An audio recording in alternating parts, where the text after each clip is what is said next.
So, hi everyone. Sulabh, I just need to know all the participants has been joined, or we should wait a couple of more minutes for the other participants to join and we can start the session. Because I can see the participants are good.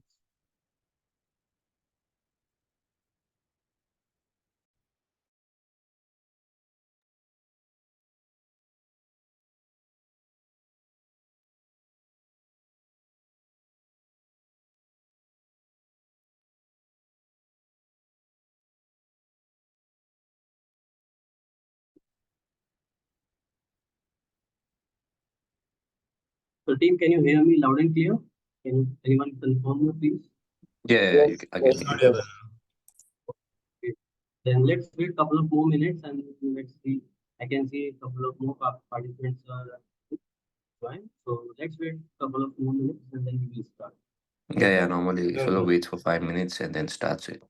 Okay, then let's kick start at 6:05. Okay.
Okay, good evening, everyone. I think now we can start the session. Yeah.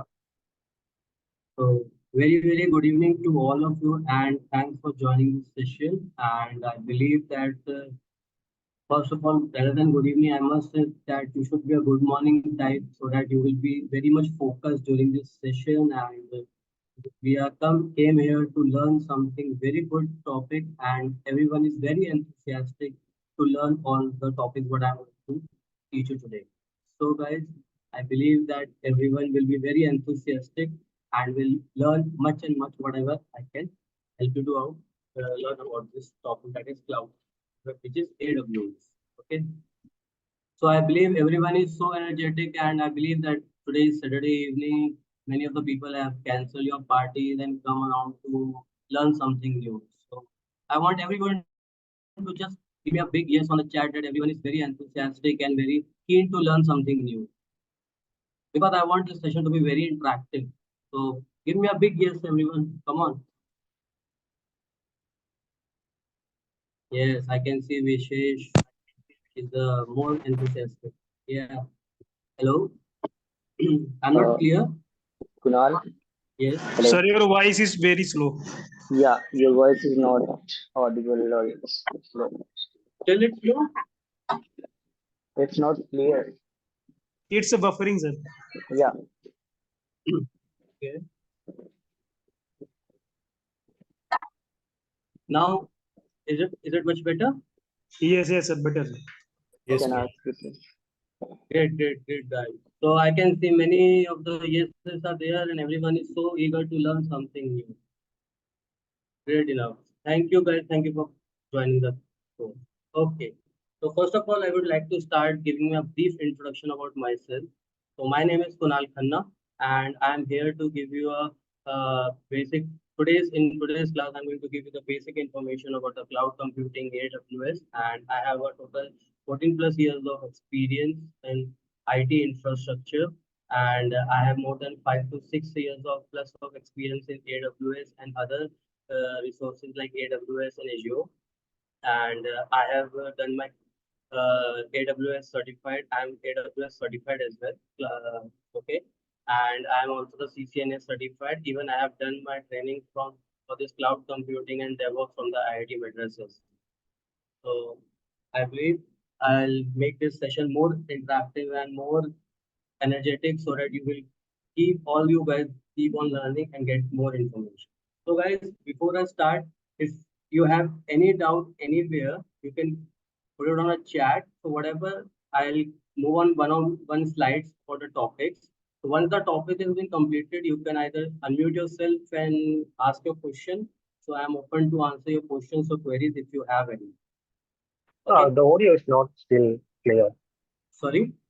So the audio is not still clear. Kind of like a too much I'm fast or something. Likely, echo is high.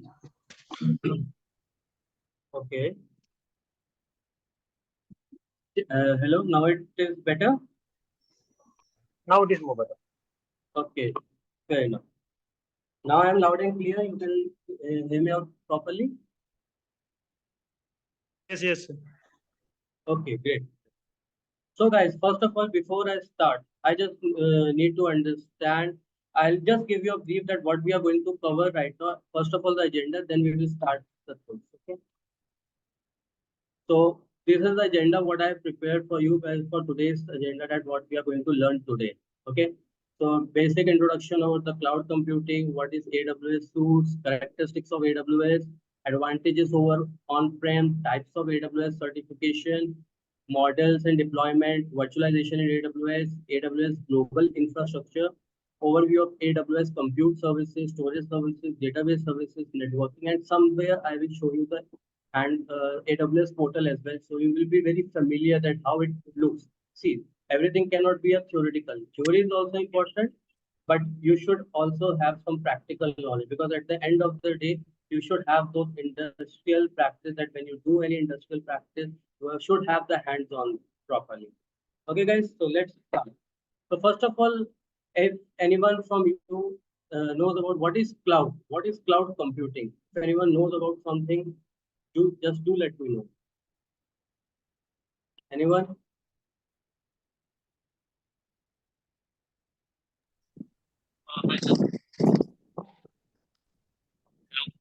Hello. Yes.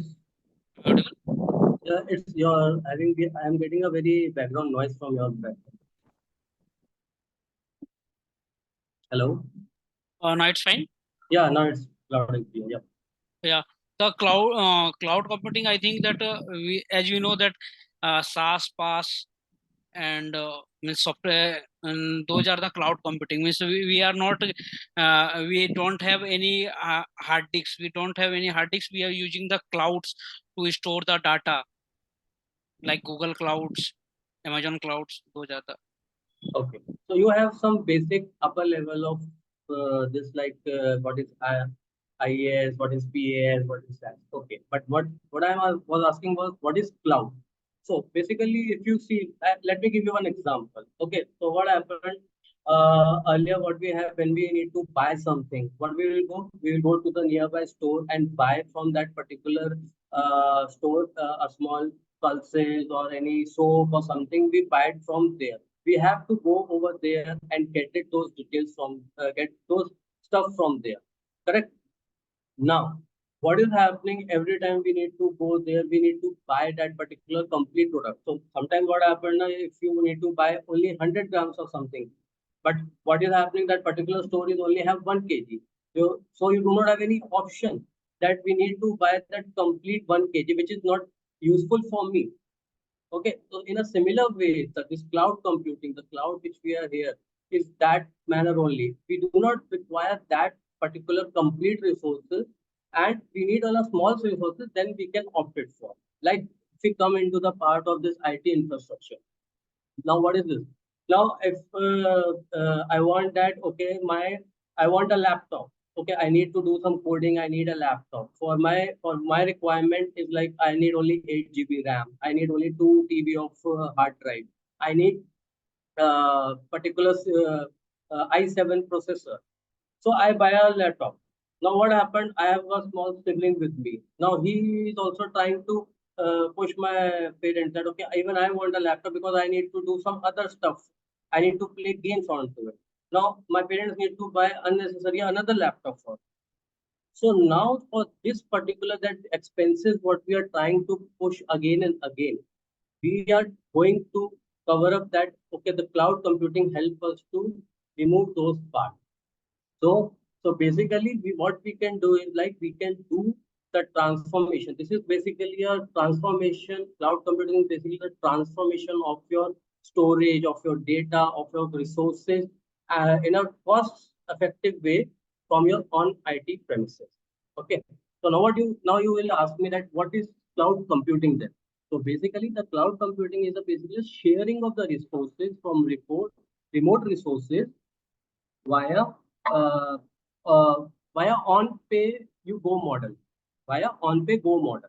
I'll explain you this on-pay go model. These are the very important factors which we need to understand every time. Why? What is this on-pay go model is? I'll explain you that is.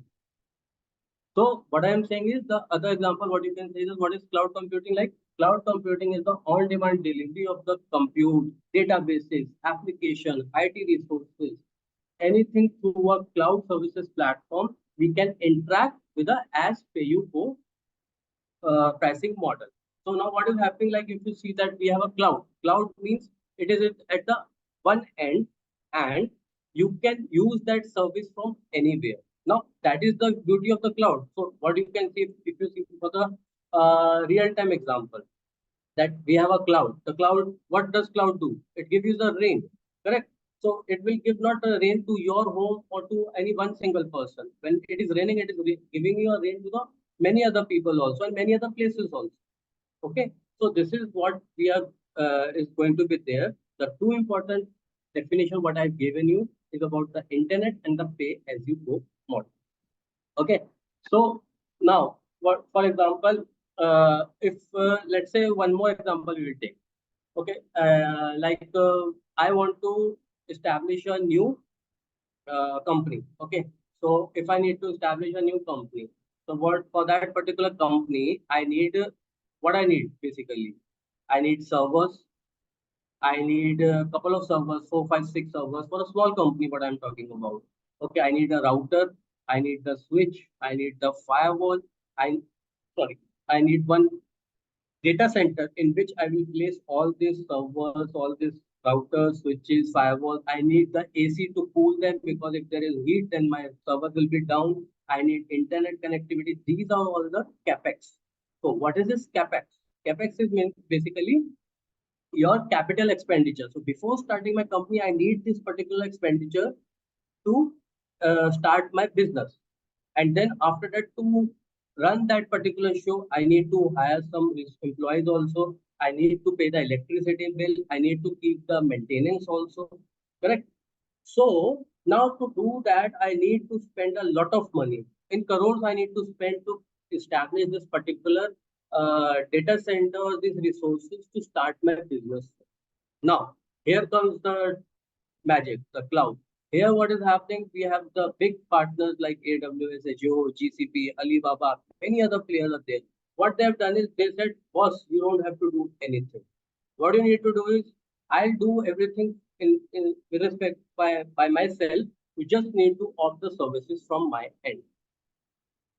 Now, you are thinking of what is I'm saying. Yes, that is the thing is like I have given you that all the services are already being deployed by these big ventures. And what I need to do, just click, log in, and start using these resources. And the best part is, whatever resources I will use, that only will be charged. Other than I am not going to be charged. So see what happened. I need to buy something, so I'll buy it. So it is completely I am using for myself, and it is 24/7, 365 days. I'm going to use those resources for myself. If I'm using for 1 hour, no, then also I have to pay that complete. But in cloud, what is happening? I just need to pay for 1 hour if I'm using that resources for 1 hour. I hope the cloud computing concept is clear to you guys. If anyone has some doubt, So Kunal, I have a doubt here. I mean, yeah, a general question. yeah. So, will it be fine if I say that any resource or any service which a company or an organization wishes to use regularly or on a daily basis, or we can say a company is more concerned about the privacy for that particular resource. In that case, we shall use on-prem resources, and wherever we think that the cost is the major contributor and the scalability is the contributor, in that case, cloud would be a better option. See, cloud is like there are three types of we have. We have the public cloud, we have the private cloud, or we can have the hybrid cloud. Okay.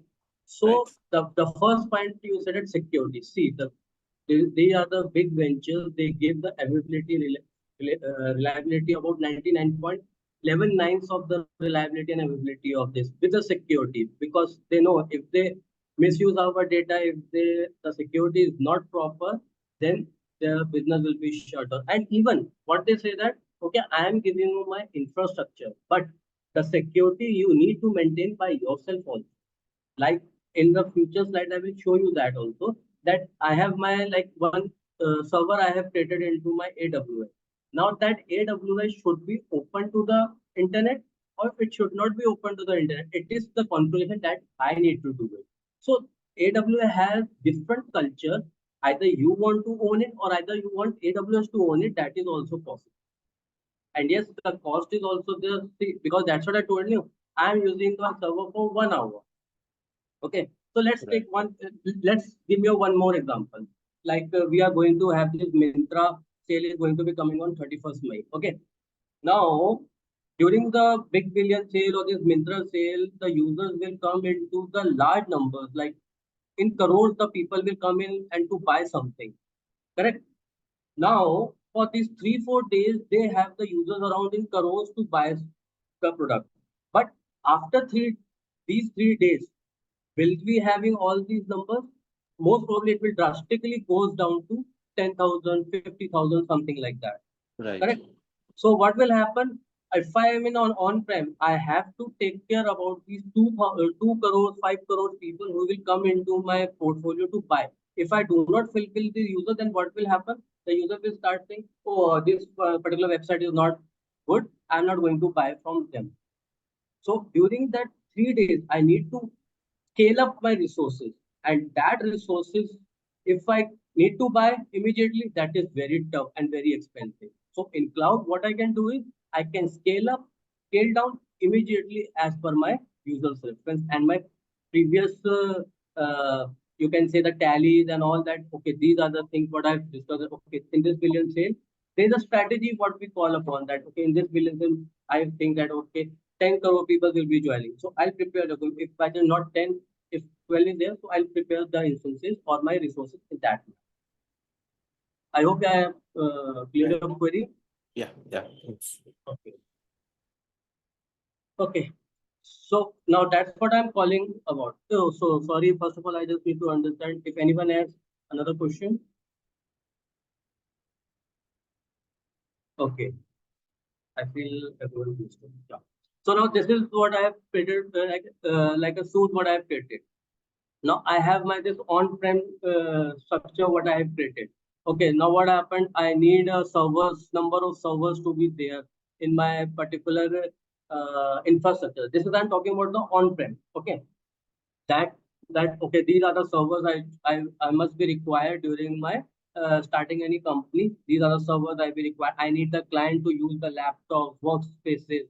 I need the firewalls to protect my servers from the outside world. I need the application farm because my application is running. So it is in cluster or either in a active passive mode or somewhere like that. I need to create this servers. I need to uh, get this databases also. I need to have this thing client mobile phone to where the people can access. Now, these many things, firstly, I need to go into the market. I need to do the POCs. I need to buy everything. And then there are so many things I need to do. Then I should stretch my hairs then and say, oh God, when I will start my company if I need to do that much thing. And then also, I don't know whether my company will work, it will boom, or it will go as it is. Or I need to shut down. Then what happen? I need to search for one kabadi wala and tell him that okay, take this stuff. At least I get some money back. But now, when you come to your AWS, what will happen? This is the magic. Like these are already been there into their portal. Now, if I need to want to have database, but in a simple manner, what I can do, I can just simply go inside the particular AWS service and get the one server, deploy the database by myself. That is also possible. If I want to have a database service to be used of the Amazon, that is also possible. Anything can be possible in a minute. I can just pin, do the configuration, you are boom, you are ready with it. And if you think, okay, after a week, my business is not doing, why I am wasting this much time, simply scratch it immediately and no much of loss. So what you are saving right now, you are saving all the electricity bill, purchasing all these headaches. You don't have to do anything. So this is the best feature what we are looking for. Okay. So now that's what I've so told you that we have a big players which are in the market. The major three are AWS, Azure, and the cloud, Google Cloud Platform. Okay. So you can see I have given these differences because of the services that if I need to use any server, then I can have this EC2, Elastic Cloud Compute. We have virtual machines in that. So basically, if you see now, I am using AWS or Azure or Google. It depends on the user of how you want. Like if you go, for example, if I give you an example, I need to buy a shirt. Okay, I have Van Heusen, I have Polo, I have many other brands.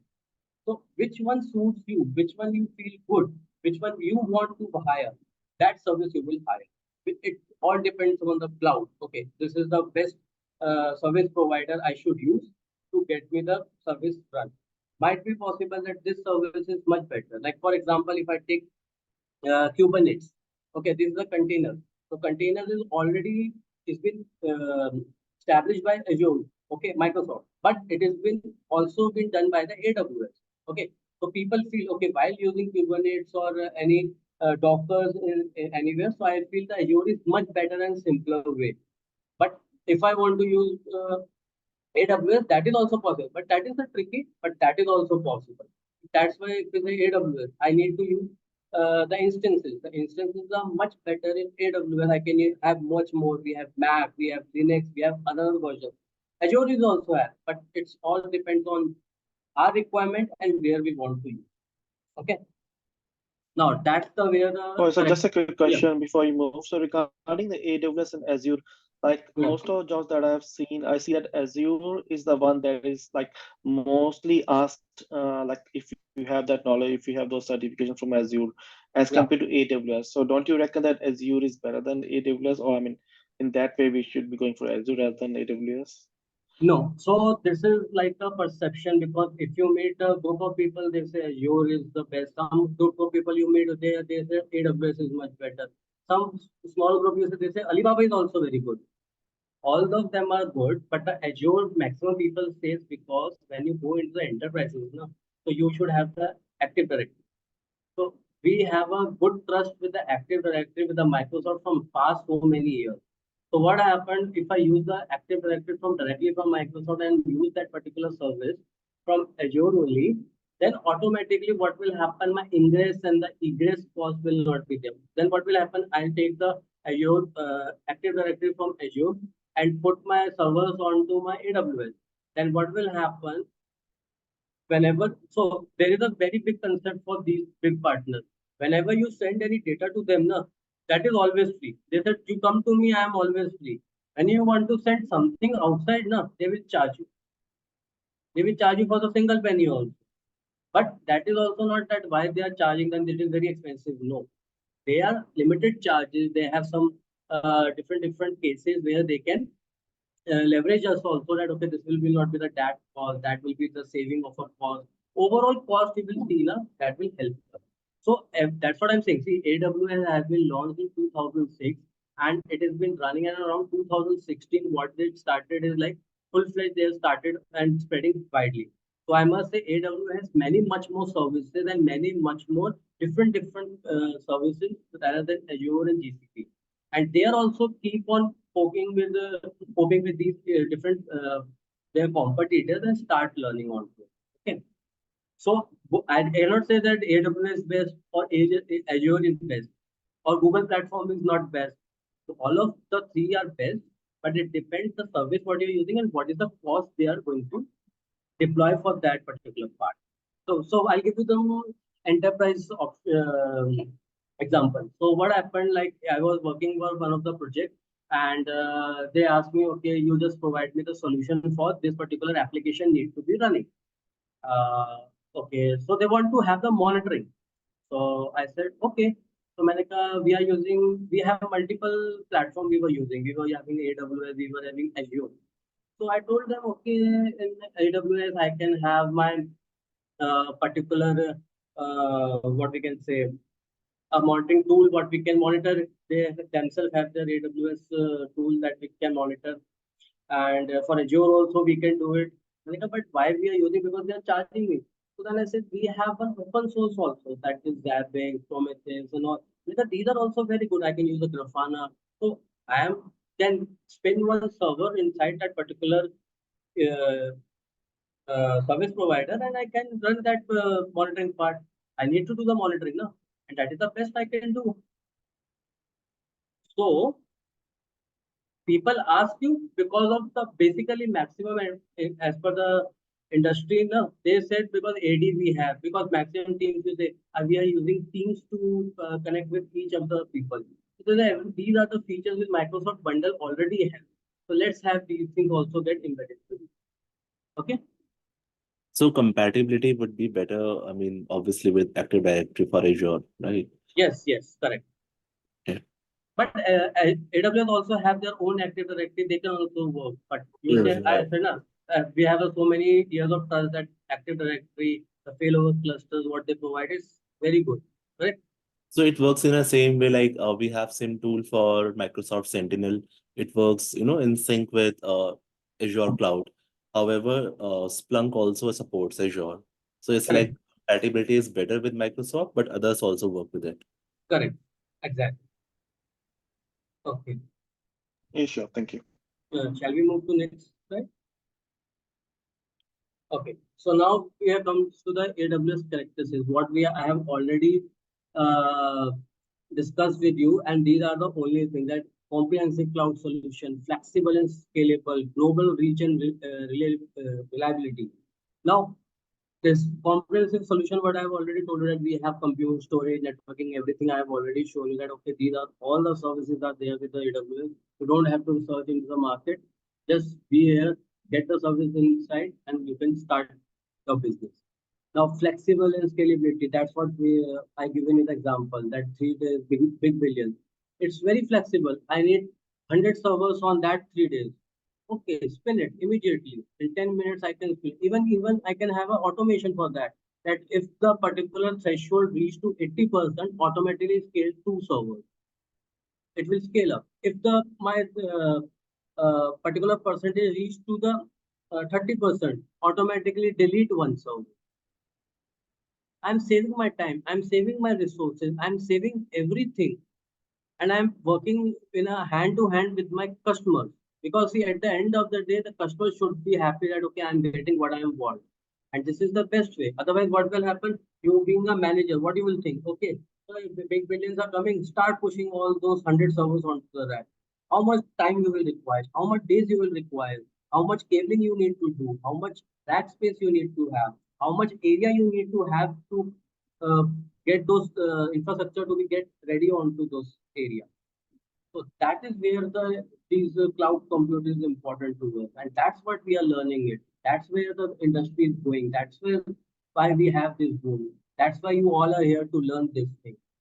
Okay, and that is the global reach and reliability. You know that internet is now the best part. If you somewhere say that now when you go home or somewhere, either the charger or the internet, these are the two important factors which you all guys required every time. If your internet is down, you get so panicked that okay, what I am losing from my life. If your phone is dead, you feel like okay, what I am losing from my life that I do not have something to do. So this is the way these resources are there. You are sitting at home, you are at your office, you are anywhere. You can simply connect with security. You can connect to these resources and start spending. You don't have to sit continuous hours to the office or anywhere to work. You can, as per your time, as per the resources, you can do. That's why in the first line, what I said it, we need the internet and as you pay model. And these are the two very important for this compute service. Now, how the AWS and the other services are offering. That is the most important. See, when you buy a laptop, so what you first of all check, okay, what is my particular processor range? Yes, I have i7, I have i5, I have i3. Okay, then that is the base only you will get the cost. Similarly, where you will say, okay, how much storage I want? Okay, I want at least 1 TB because I have to create the reels on the Instagram, so I keep on making those reels, and I need a lot of storage. So I need those type of storage. Then networking, I need the internet also. I need how I can connect to that particular my Instagram or something. But if I'm using my any database, you don't require in a personal. But if I go run my company, so I need the database also, so that if someone is logging, I need those information to be structured or unstructured way anywhere. We have different types of database. So these are and there are many services like right now you are running your like right now the IPL is going on. Earlier the streaming and all everything is also from the different sources. Everything is running, but now AWS provide those services also. You can stream your service immediately from AWS. You do not want anything from anywhere. You do not want to buy anything. You just provide your video files over there. You can stream. That's the beauty about this cloud. Okay. So I hope I am not going too fast. If I'm going fast, do let me know. Sir, please slow down, sir, because Okay. your voice is broken and unable to. Oh, still it's working. I'm so Voice is sorry. not clear. Oops. Now it is clear. I don't know why I'm getting that much of it. Yes, Hello. sir, Now, your voice is not breaking, it comes muffled. So sorry. voice is not breaking, it's echoing. Muffled voice, sir. Okay, might be my room is closed. But that's why it might be. Just give me a. Can you give me a minute? I just open up my gate so that it will not be getting that much of echoing. Okay? Just give me a minute.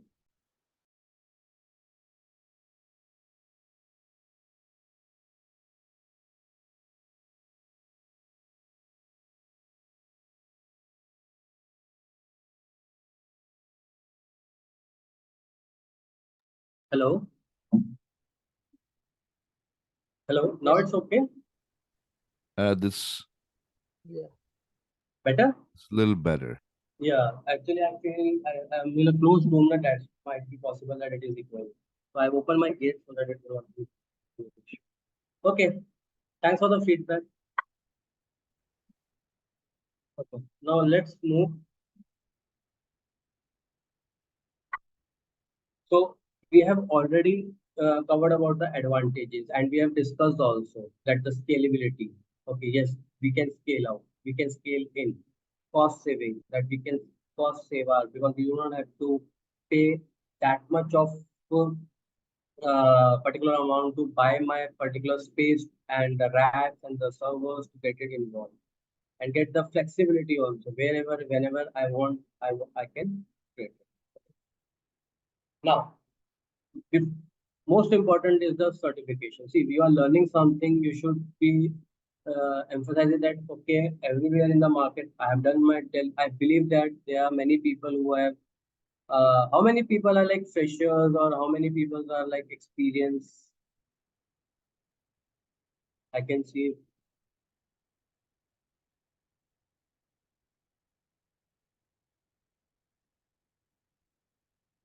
Hello. So all are freshers, or do you have some experience also? Okay, Anujit says freshers, fresher. Yeah, experience as well as and freshers are all mixed. Okay, great then. So when you are experienced of fresher, see after you have done your BTech or BE or BSc or MSc, you can get into this IT field, correct?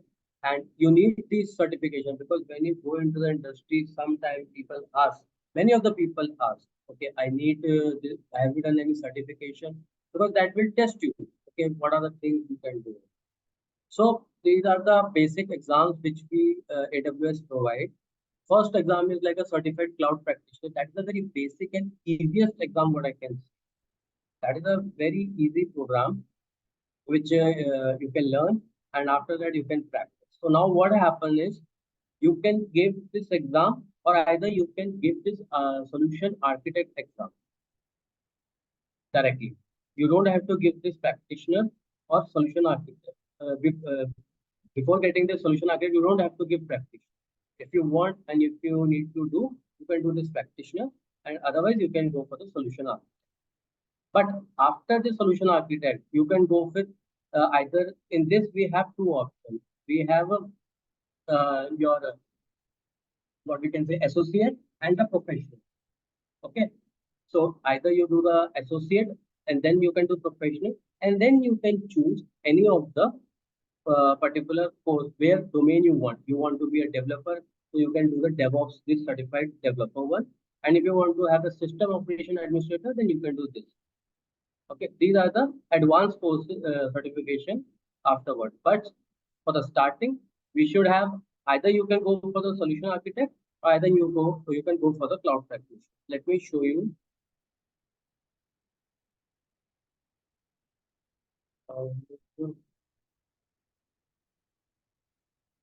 So you can go to the aws.amazon.com/training, and here you can get this proper training information, that what are the things we have in the AWS training. So if you see, we have this cloud practitioner, we have solution architect, we have developer, now we have the security as well, MI, machine learning, data analytics, these all we can do. So for the other solution architect and practitioner, we can go with this. And from here, if you explore more,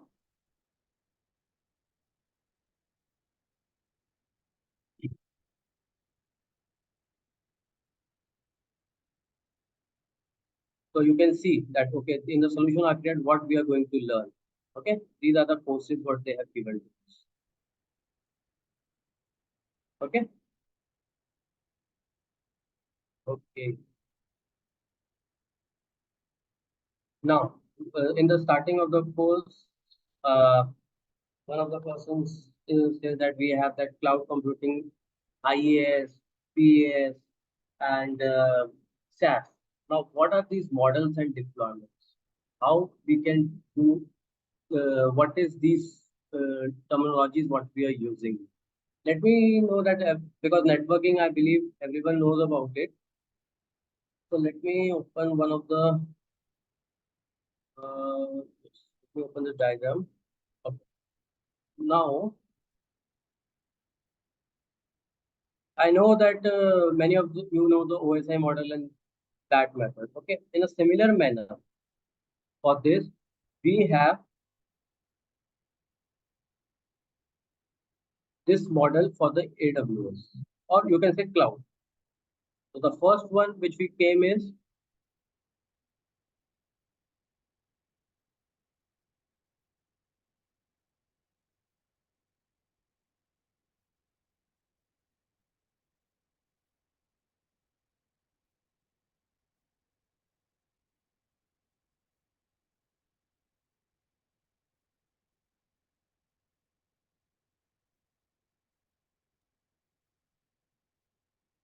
okay. So first of all,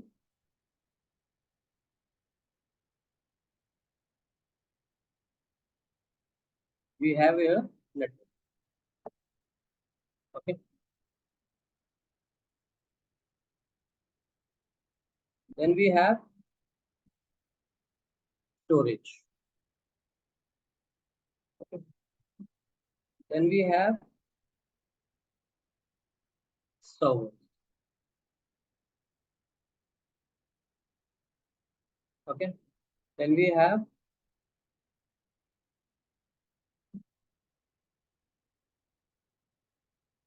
virtualization.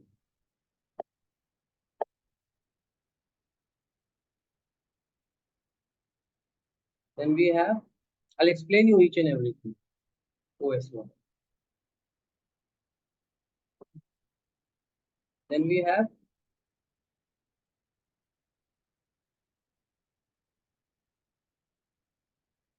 middleware.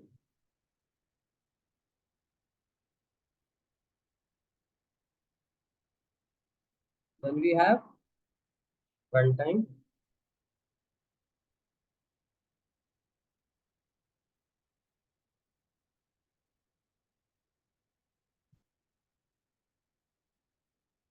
Then we have data.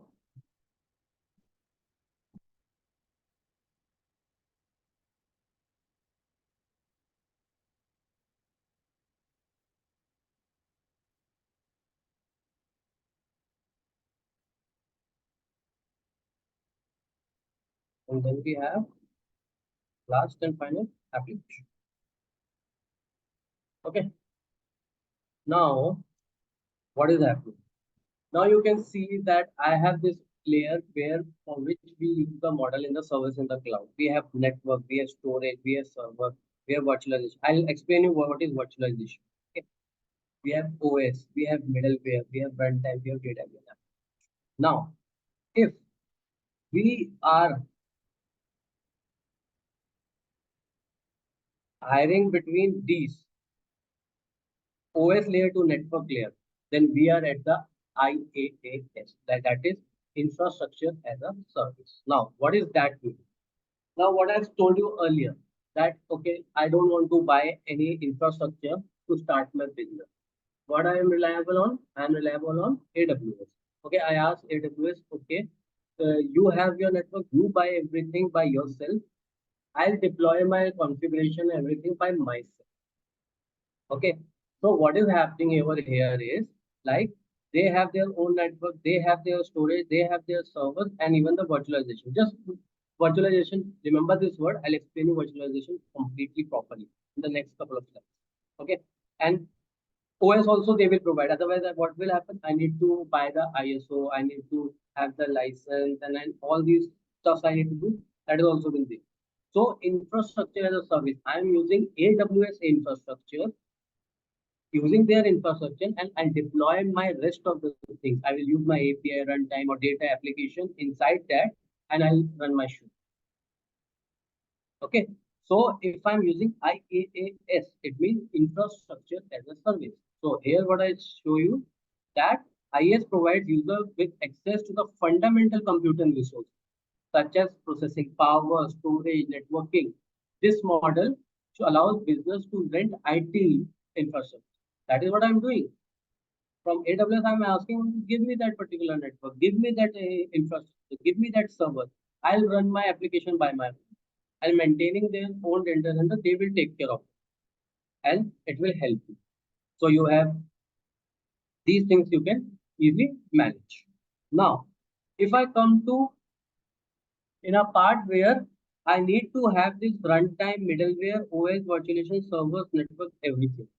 I do not want to have this middleware, runtime, anything to be done. It has to be taken care by the service provider. Now, you say, how can the middleware runtime something like a database? I don't want to take a server from them. I don't want to install any of the Microsoft 2016 or Oracle DB2 database or anything. I don't want to do that. That is a time taking. That is a very low level job. I don't want to do. I simply want, I'll have my dump of my database.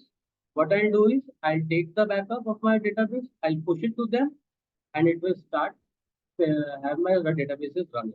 So here it is like I'm using their platform also and will give me my own everything to use that. Okay, so we have like AWS Beanstalk is one of the example platform. So platform for developers to build and test because see this is basically important for the developers because developers do not believe in infrastructure. They say that okay, we have a team, they will manage the infrastructure.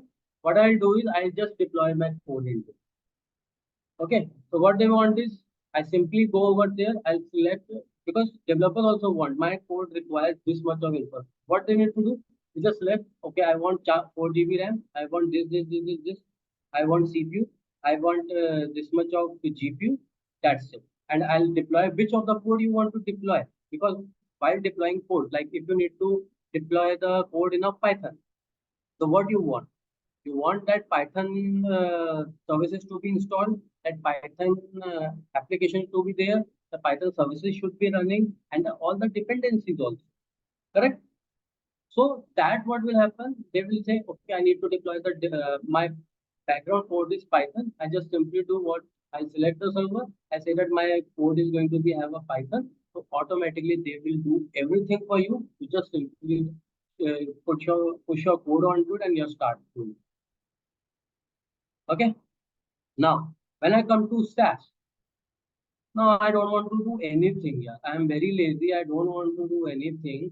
I want everything to be managed by themselves. What I'll do, I'll just want my data to be there. What I'm going to do, I am going to use it. So my application, my data, everything is going to be into the SaaS. That is software as a service. Now, what is happening in this? Best example, Gmail. Are you handling any infrastructure? No. Are you handling any background coding or any application? No. What do you do? Just simply go there, create a new sign up or either sign in, you just keep getting your mails. Dropbox, OneDrive. What are you doing over there? Nothing. Just log in and you are using your storage.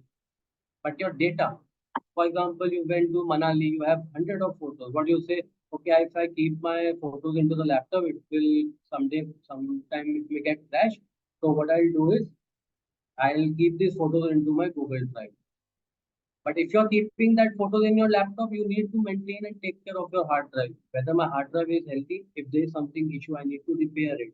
I need to have the data recovery. I need to have other things to be taken care. My hardware is proper, my RAM is proper.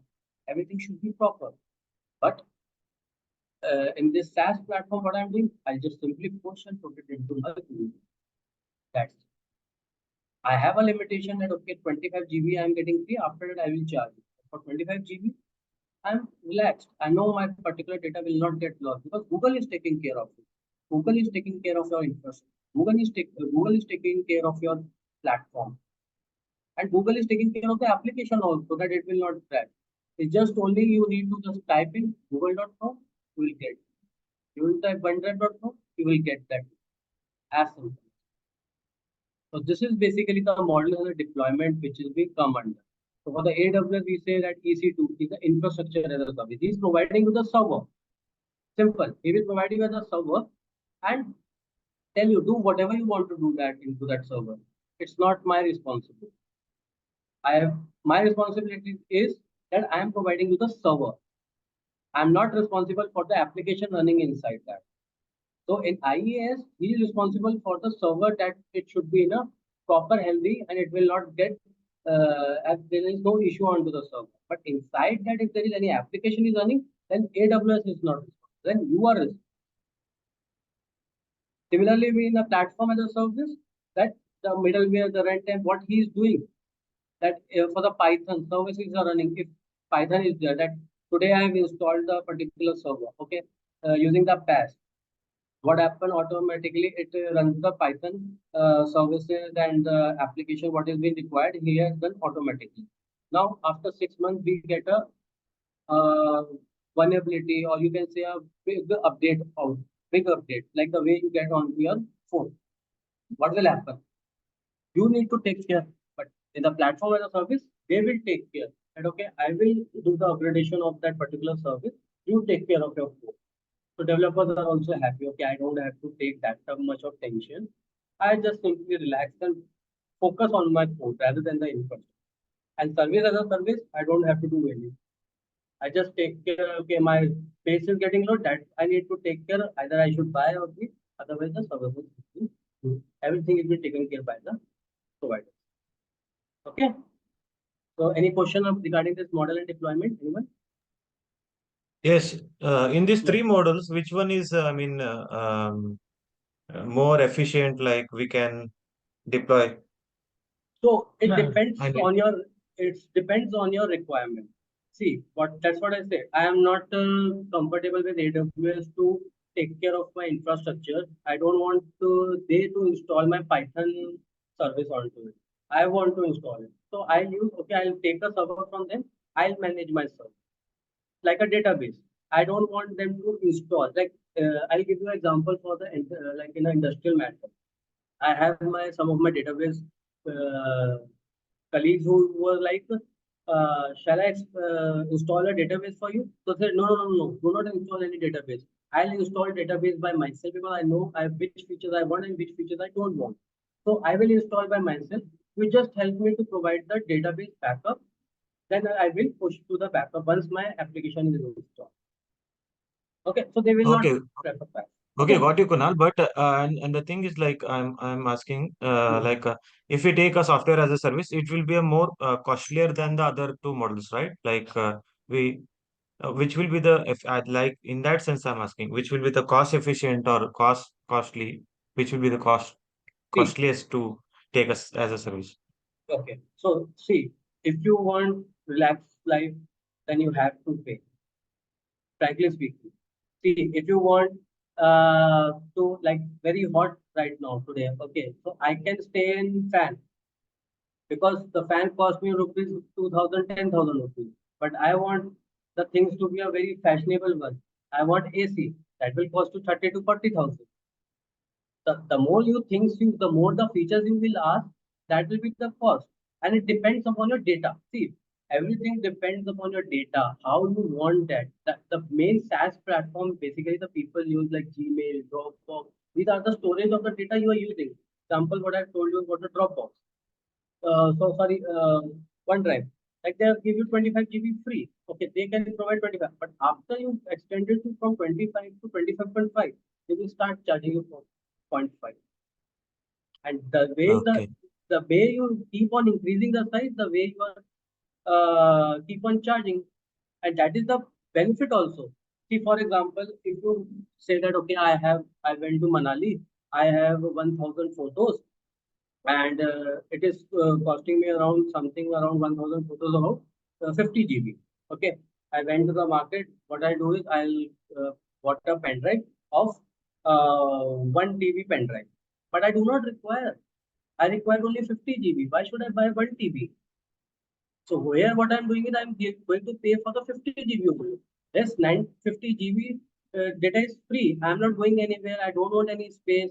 Yeah, in future reference, I can think, okay, in future also I might be required. No, that is the issue. But here, what is happening? This year I am going to use 50 GB. Next year I'm going to use 10 GB. So in 2 years I'm paying for only 60 GB. But in the previous year I was paid for 1 TB. Correct? Okay, okay. Yeah. Got it. Kunal, I Yeah. do have one question. Yes. So, if we are taking software as services, SaaS, so in that Mhm. situation, we have to get our own storage, and they will install the software and they will maintain the software, right? In See, that, see what happened. That's what I'm going to come into the next slides. See, when you are using your data and you're storing your data, okay, Mhm. that is secure. It's not like that they have their predefined storage in which your data is there, Kunal's data is also there, Sulabh's data is also there, Amit's data is also there. No, that is not possible. Because if they start doing this, then they have the breach issue, and no one is going to opt it. So what they will do, that's why what will they have the virtualization. That I'm coming on to the next slide. So if you opted for 50 GB, they will give you only 50 GB from that particular big space they have, big storage they have, big area they have, and from small portion they will give you to use it as per your subscription. Similarly, like Netflix, you have 2, 3 options. One option you will get only 5 channels. Other you have HD plus 4K option. Another you have to get 200 channels. Correct. So when you Yes. opt for one subscription, they will give you that portion only, not other two, So like they will give you as per your requirement. as per your requirement. Correct. Okay, got it. Yeah, thank you. Okay. Anyone? Any other question?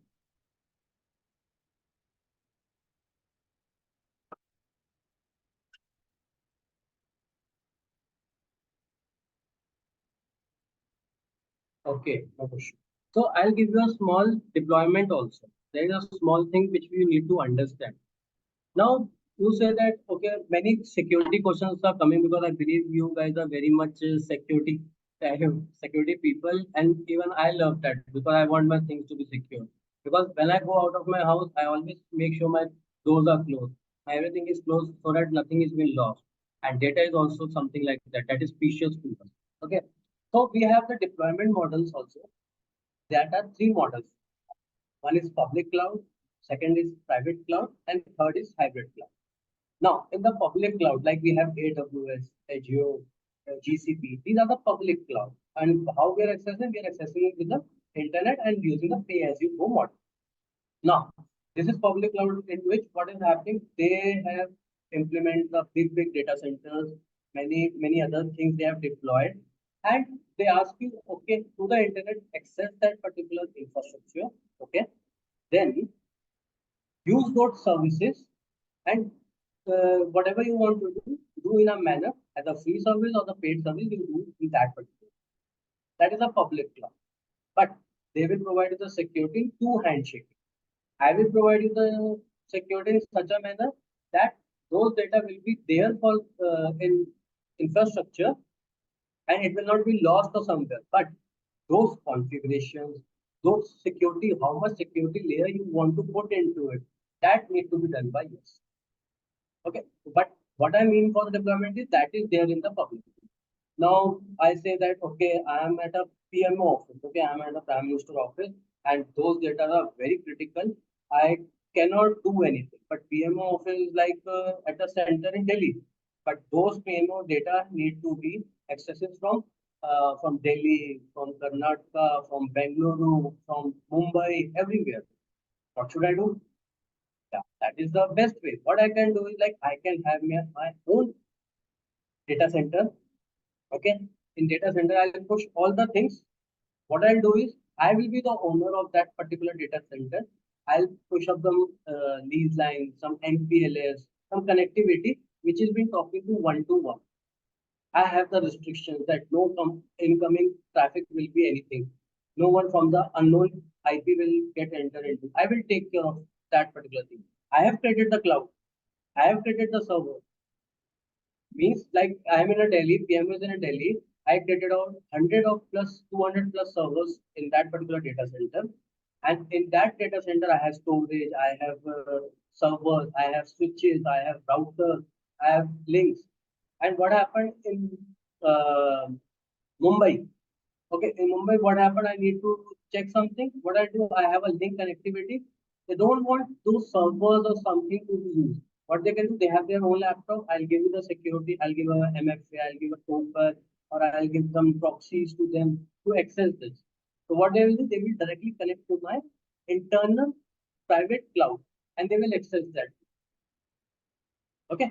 Now the third is come is hybrid. Now what happens? Sometimes it may happen that some of the services, some of the like database is one of the crucial part. I don't want. I'm not very much trust. I'm not trusting on these services that I should provide those data to these cloud providers. So I can have those hybrid culture also. Okay. So what I can do, very important culture, very important server which I want, I can put it on my on premises. That will cost me low because I need one rack. In one rack, I can put those servers and get it run. And that connectivity, direct connect is also possible in AWS. From my on premises to their particular infrastructure, I can direct connect and get those things to be done. So that also be possible. But yes, that will cost you more also because ingress, egress. Ingress means the traffic which is coming inside. Egress is the traffic which is going outside. You can hear me these words much more time because these are the traffic which is keep on coming in out. But that is also can be possible.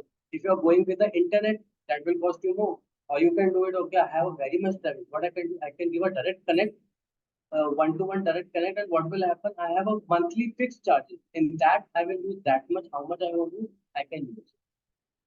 Okay, so these are the deployment models also, the public, private, and the private. I hope everything is clear.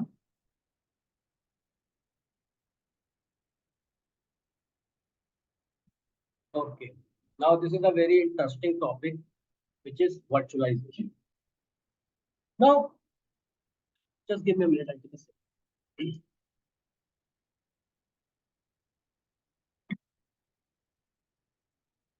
Okay, now virtualization. Now you think, what is this virtualization is all about? Okay. Now earlier, during the starting of my session, I told you that I want a laptop. I want to do some Excel. I am being in a coding, so I need that particular laptop. So my father told me that okay, I'll buy a laptop for you. So he asked me the configuration. And what he did is like he gave me the configuration of 8 GB RAM, i7, 2 TB hard drive. Okay, I'm very happy. Oh, great. I have got this particular thing. And it cost him around 1.5 lakh rupees. Who cares? My father is giving me, it's okay, I'm enjoying my 40 cats. Now, after a few months, my younger brother come and say, Ivan, I want to play games. I'm at my younger age. I need to play something. I want laptop. I said, no, no, no, my stuff is very important. I cannot share those things with you. So what should I do? My father is like, no, I have a very limited salary. I cannot buy 1.5 lakh laptop again. You try to share with him. Like, no, no, no, I cannot share. He is very young. He don't know what he is doing. He can delete my stuff. And it is very important for me. I have to write some presentation. I have to do that much thing. Then later on, you will say, I'm not getting good marks in my exams and you will sue me. So here comes your virtualization. Because what I see is that when I'm using my coding now, I do not require 8 GB of RAM. I do not require those uh, uh, i7 CPU, or might be you can say that I have a 16 core CPU. I do not require those CPU. I do not require 2 TB of particular storage. What I require is only 4 GB of RAM is sufficient for me. I require only 4 virtual CPU, then it will help me. And I want only 1 TB future on also. So I can. So I mean that during the time of buying, what I was doing, I have bought a very good configuration so that it will run for a couple of years. But I'm not utilizing it. I'm wasting those money. Here comes your this concept virtualization in your idea. So now what is coming in virtualization is like I have I have a number of servers. I have a server in which the memory, CPU, network, disk is already there. But according to them, I will create my virtual machines. Now here comes the word virtual. See, virtual means that is not physical, that is hypothetical. Okay, so if you are sitting with your mother, you can feel him, you can touch him, that is physical. But can you feel something which is not visible, which you cannot touch? That is called virtual. That is what is in IT also we are learning. So this is a very good concept and we can learn. Like let me give you one more example in an industrial.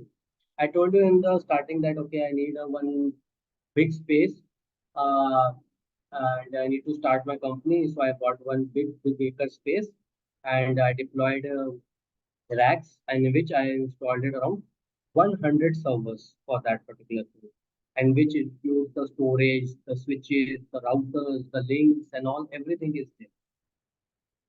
Now, after 1 month, I think that okay, I have spent in crores to establish this particular part, and I was monitoring some monitoring tool, and I see that out of 100, the 90% of servers are not utilizing that much what I was expecting. Okay, so I was like, now I should start selling those servers. That is very costly for me because for 100 servers, I have put it on the very big AC. I have bought a very big land for as well to get these things. Now, here comes the virtualization. What I do is, okay, let me give you in such a manner. Okay. So, sorry. So what I have is like, this is a rack, what I have, and I have 100% of servers on it. Okay. So when you buy any server, so a laptop or something, okay, what do? You just simply have this particular server, okay, which is a laptop where the kernel and all everything is there, okay. Then what you need to do is you need to just install the OS onto it, and your laptop is ready. Now you can run. OS will talk to the OS and it will start running on. Okay. Now, what if I say like this is the part, okay, I use one term which I'll explain you later on. Okay. I use this particular thing and this is called hypervisor. You're going to use this hypervisor.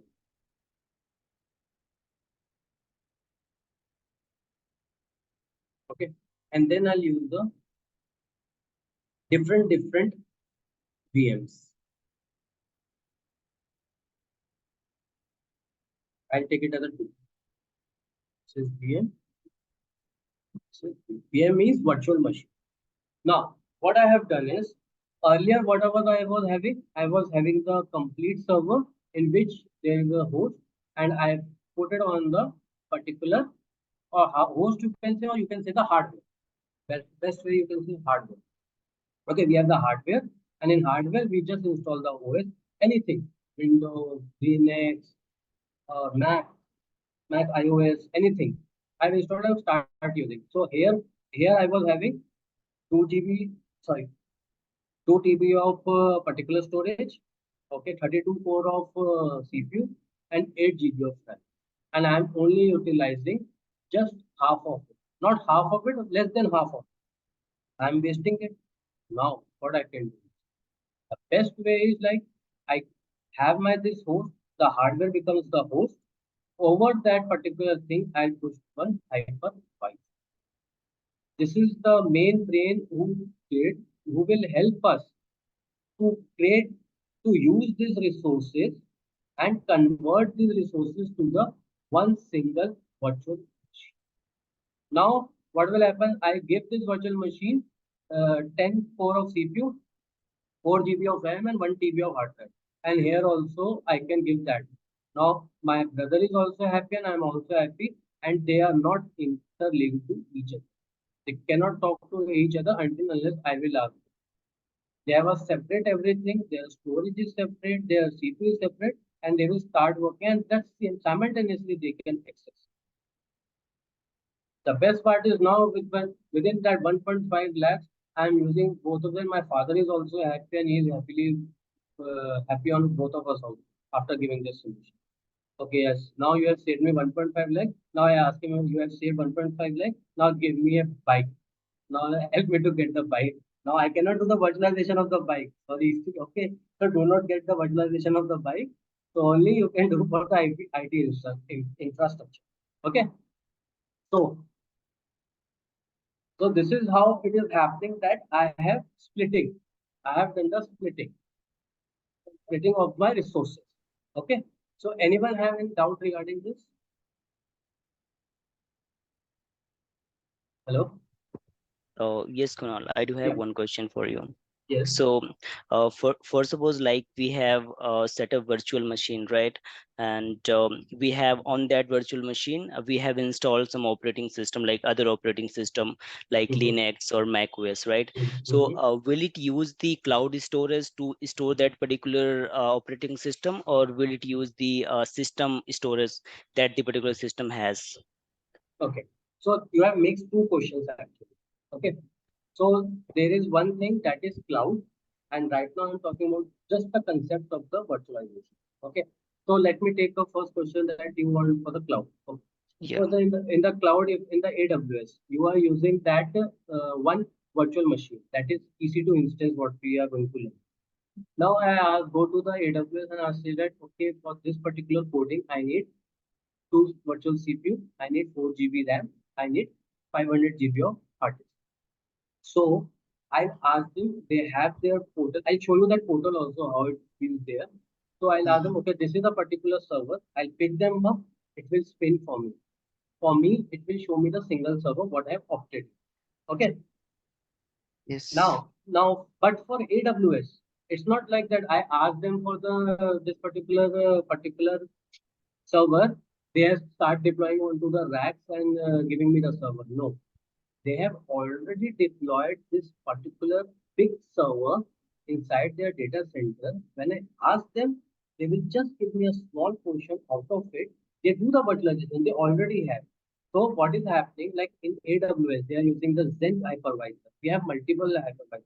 Like for the VMware, we have ESXi hypervisor. For Nutanix, we have AHV hypervisor. For AWS, we are having Zen hypervisor. So they have already installed that particular layer. Okay. So what I mean is like on the hardware, there is a like you, for example, you can see that if you have any application, you install it, you get the upgrades, correct? So there the application, this particular hypervisor is installed at the firmware level, the BIOS and that. So that is installed in that particular part. And above that layer, if you see over here, this is my complete architecture. This is my complete hardware over which I have used that particular hypervisor. And above that, I'm using this operating system. Operating system. This can be a Windows. This can be Mac. This can be Linux. And above that, I'm installing that application. Okay. Yes, Kunal, got it. Got it? Hello. Yes. Tell me. Kunal, we are virtualizing the RAM. Like I have 8 GB RAM, Yes. and I have divided 4 GB RAM to both the VMs, right? Correct. But in case I am playing some game on some VM, like VM1, Okay. and that game needs 8 GB of RAM, and Hmm. my storage or CPU supports 8 GB RAM, right? Yes. But VM only got 4 GB. Can I play that game on VM or not? Okay. So now what happened? This is the example what I gave you for this big billions thing. Okay. You have opted the server for only 4 GB RAM. Okay. But you want more than that while doing that particular application. Either you just destroy that particular VM. Okay. So you have only 1 hour you have used it to destroy it. You apply that particular thing with the 8 GB RAM, or either you can increase also on the running also. That okay, 4 GB RAM is there, I am getting very slow or it is lacking on my game, I'll increase the 4 GB RAM. That you will increase. Okay, either. Or you can say that okay, when I'm running now, automatically it will get run. So automatically from the backend, you don't have to do anything. Automatically it will increase to the 8 GB because you have mentioned my processor goes to 80% and above, automatically increase. So there comes the scaling.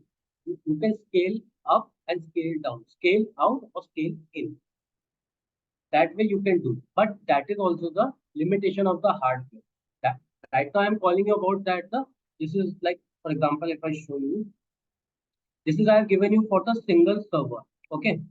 Now what happened? You say that this is the only the limitation of 16 GB RAM or something. I'll simply do one thing. I'll take one more server and add to this particular ring. So 8 GB RAM here, 8 GB RAM. So total I will get 16 GB. So I make a cluster and I keep on scaling up. I can have the horizontal scaling or the vertical scaling. This is the concept very important, which we can learn it on the later part of the training. But this is what is happening. You can have the vertical scaling or you can have the horizontal scaling.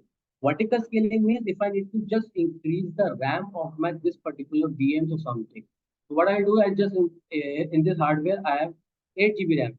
I'll get a 8 GB more RAM. I'll install it. It becomes 16 GB.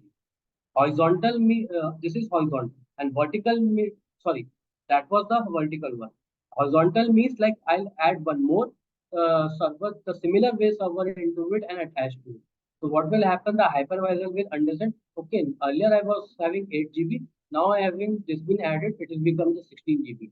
Now 4 GB is there. If this particular VM wants to be get the 16 GB. So I can give, I have already have, so I can give the additional to that. Or if I want to have another VM to be added, I can add that as well. I can add this VM also. So this is the way we can move it.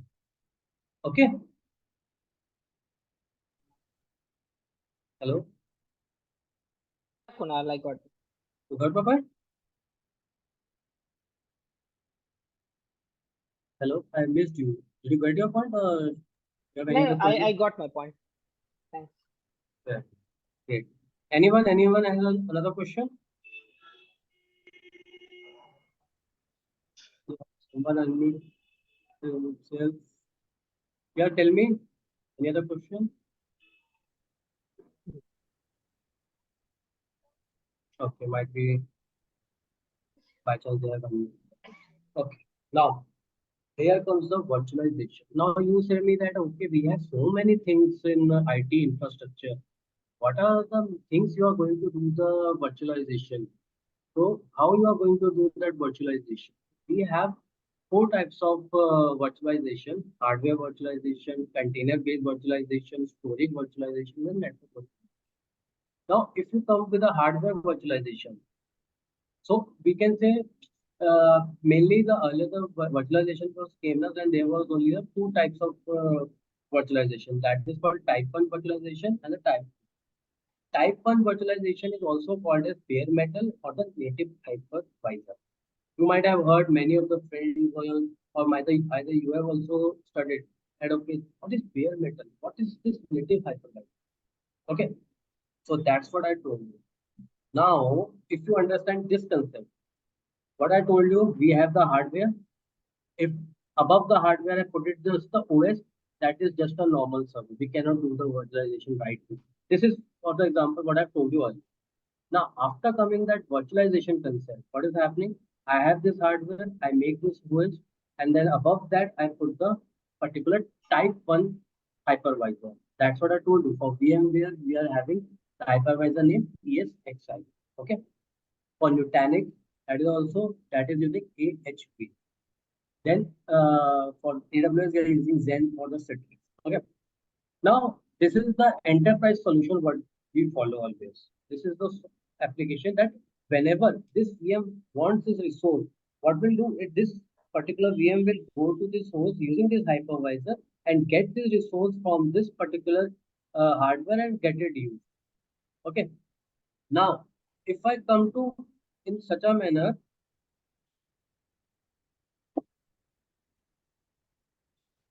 the tier 2. what will happen? I have my host. Let me put it over here. I have my home hardware. I have my host. What I'll do is I'll inside that host I'll have my hypervisor. The best example for this type 2 is your Oracle virtual machine, VMware. So what is happening? I have my laptop. In that laptop, I have my 2016, and in 2016 or Windows 10, what I'll use, I install this Oracle VMware. Now this VMware, what we will do? It is an extra layer. So what it will do? This is like for testing and all those purposes. We will use that. What we are using? I need to create a VM. Then what I can do? I can have this server. So example like I am working, I have this Windows server. I want to work with the Linux server also. I need to learn with Linux also. So what I want, okay, I will have to ask my father to earn because he is earning so hard and I don't want him to get me the laptop again. So what I can do is in my particular Windows 10 machine, I install this Oracle VMware, and in this VMware, what I will do, I can have the multiple virtual machines. Here I can have the Linux, I can have the Ubuntu, I can have the Kali Linux, I can have the CentOS, any of the Linux I can install and I can have. But here what is happening? Here this particular VM is going to use this particular software tier 2, or we can call it as a hosted hypervisor to access this hardware, but using this OS, because this OS is already capturing this hardware. Because what is happening, this OS is already taken that this hardware is having this 4 GB of RAM, 256 GB of hard disk, and 16 core CPU.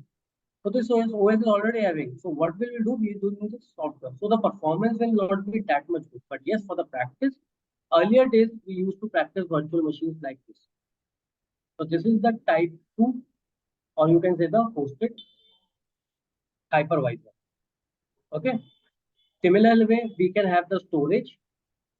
We can have the multiple, because maximum storage of the size can be in a one box. We can have 50 or 100 TB maximum. Okay. Now I want if this is my storage. Okay, so for example, I need a storage of 200 terabyte. Okay, this is huge. Oh my God, 200 terabyte. How I'm going to get?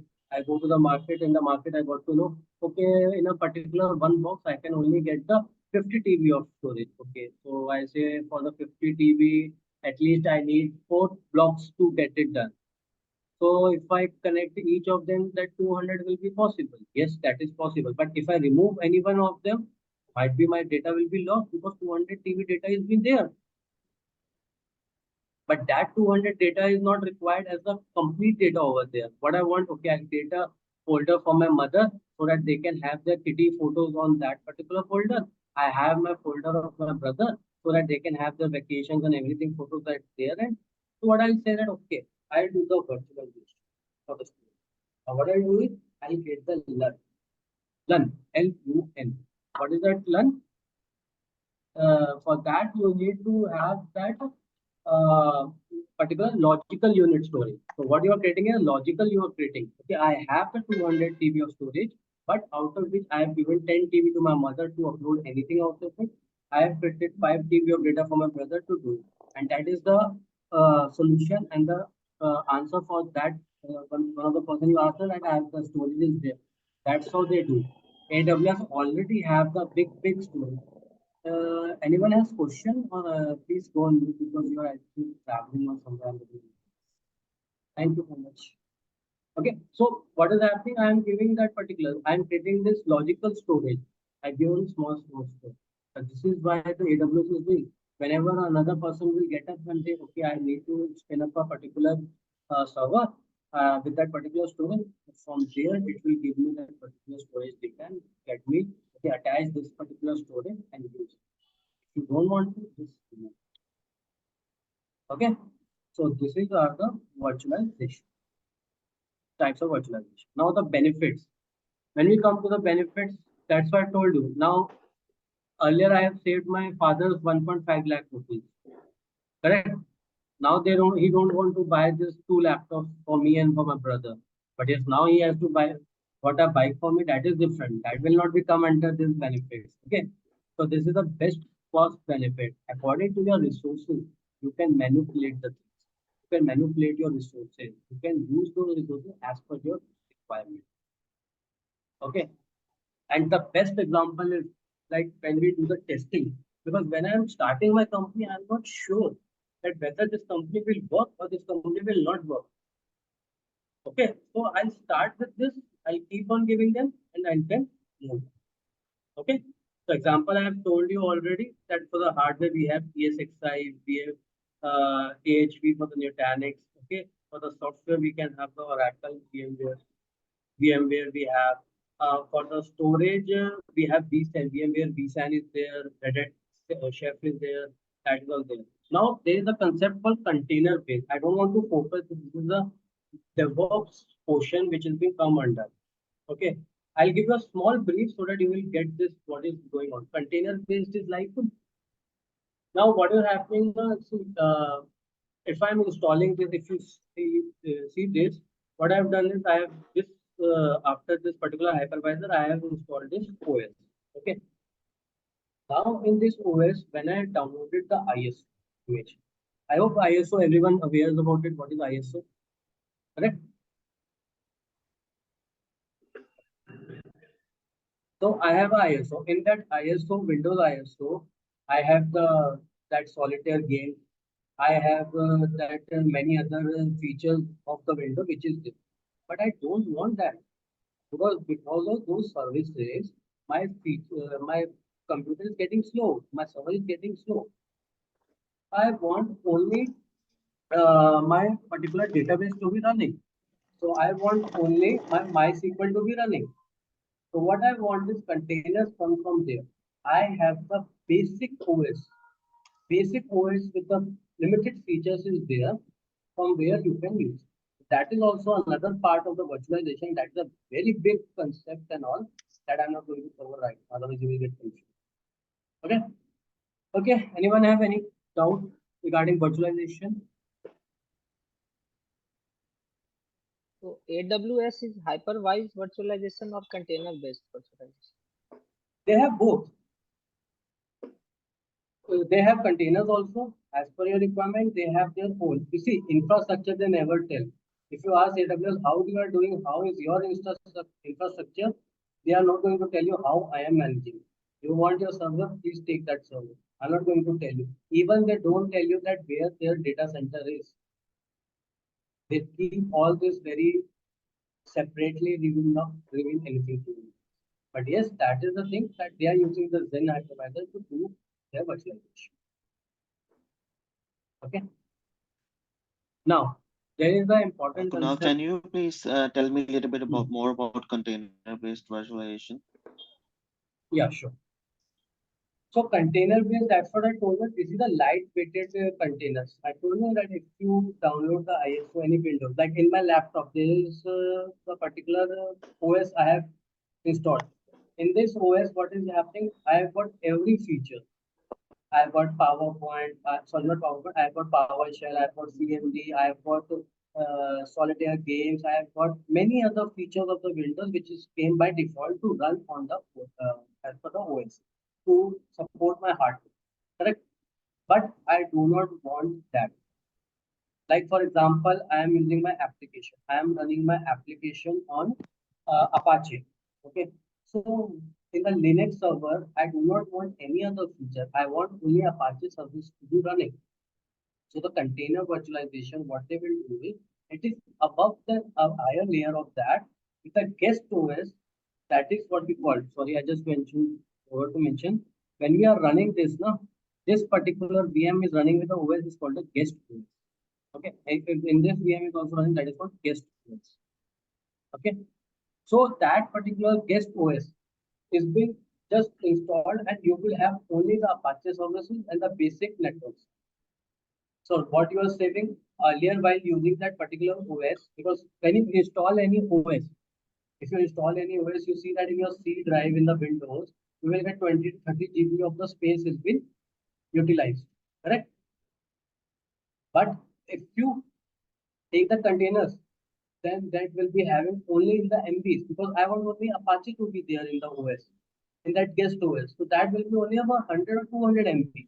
From 30 GB to 200 MB, I'm using those containers. Okay, so that is how the virtualization, we are more saving. This is the advanced feature which has been there. Like in AWS, we are having Dockers, Kubernetes. These are the things which we are using on to. Okay. Yeah, sure. Thank you. Thank you. Okay. Now let's come to AWS global infrastructure. Now I have told you that okay, AWS is having this, AWS is having that. What is AWS global infrastructure? Okay, we have the upper layer, that what is the global infrastructure and how they are performing that. Now, if I come to the diagram. So if you know that we are in a world, if we are in a world, I take as example India as a small country into the world. Okay. Now, in that particular country, I need to have that particular company setup infrastructure to be ready. So what AWS done is they have diverted the things into three major parts. Okay. First one is the region. How they are covering the region. Let me show you one AWS.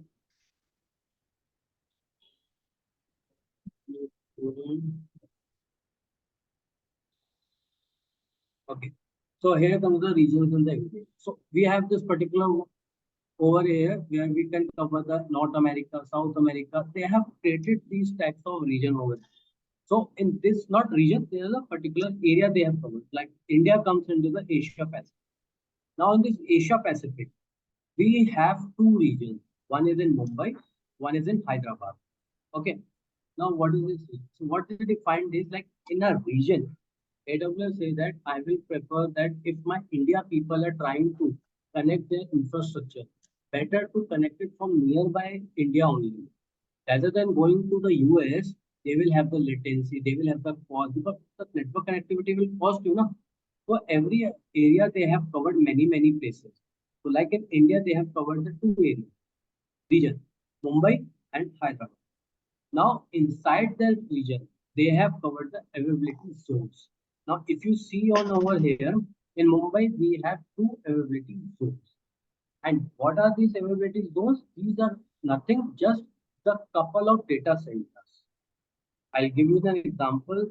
I'll give you some diagram based and you will understand much better.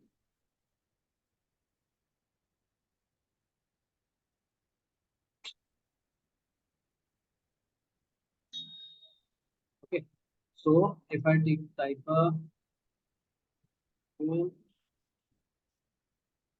so this is my AWS region. Okay. Inside that, we have seen that we have availability zone.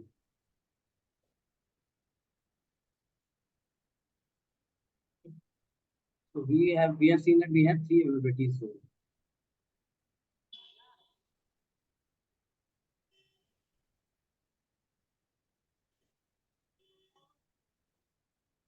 Okay. We have three availability zones. This is the region, black one. The orange one is the availability zone. Inside this availability zone, it means we have data. Okay.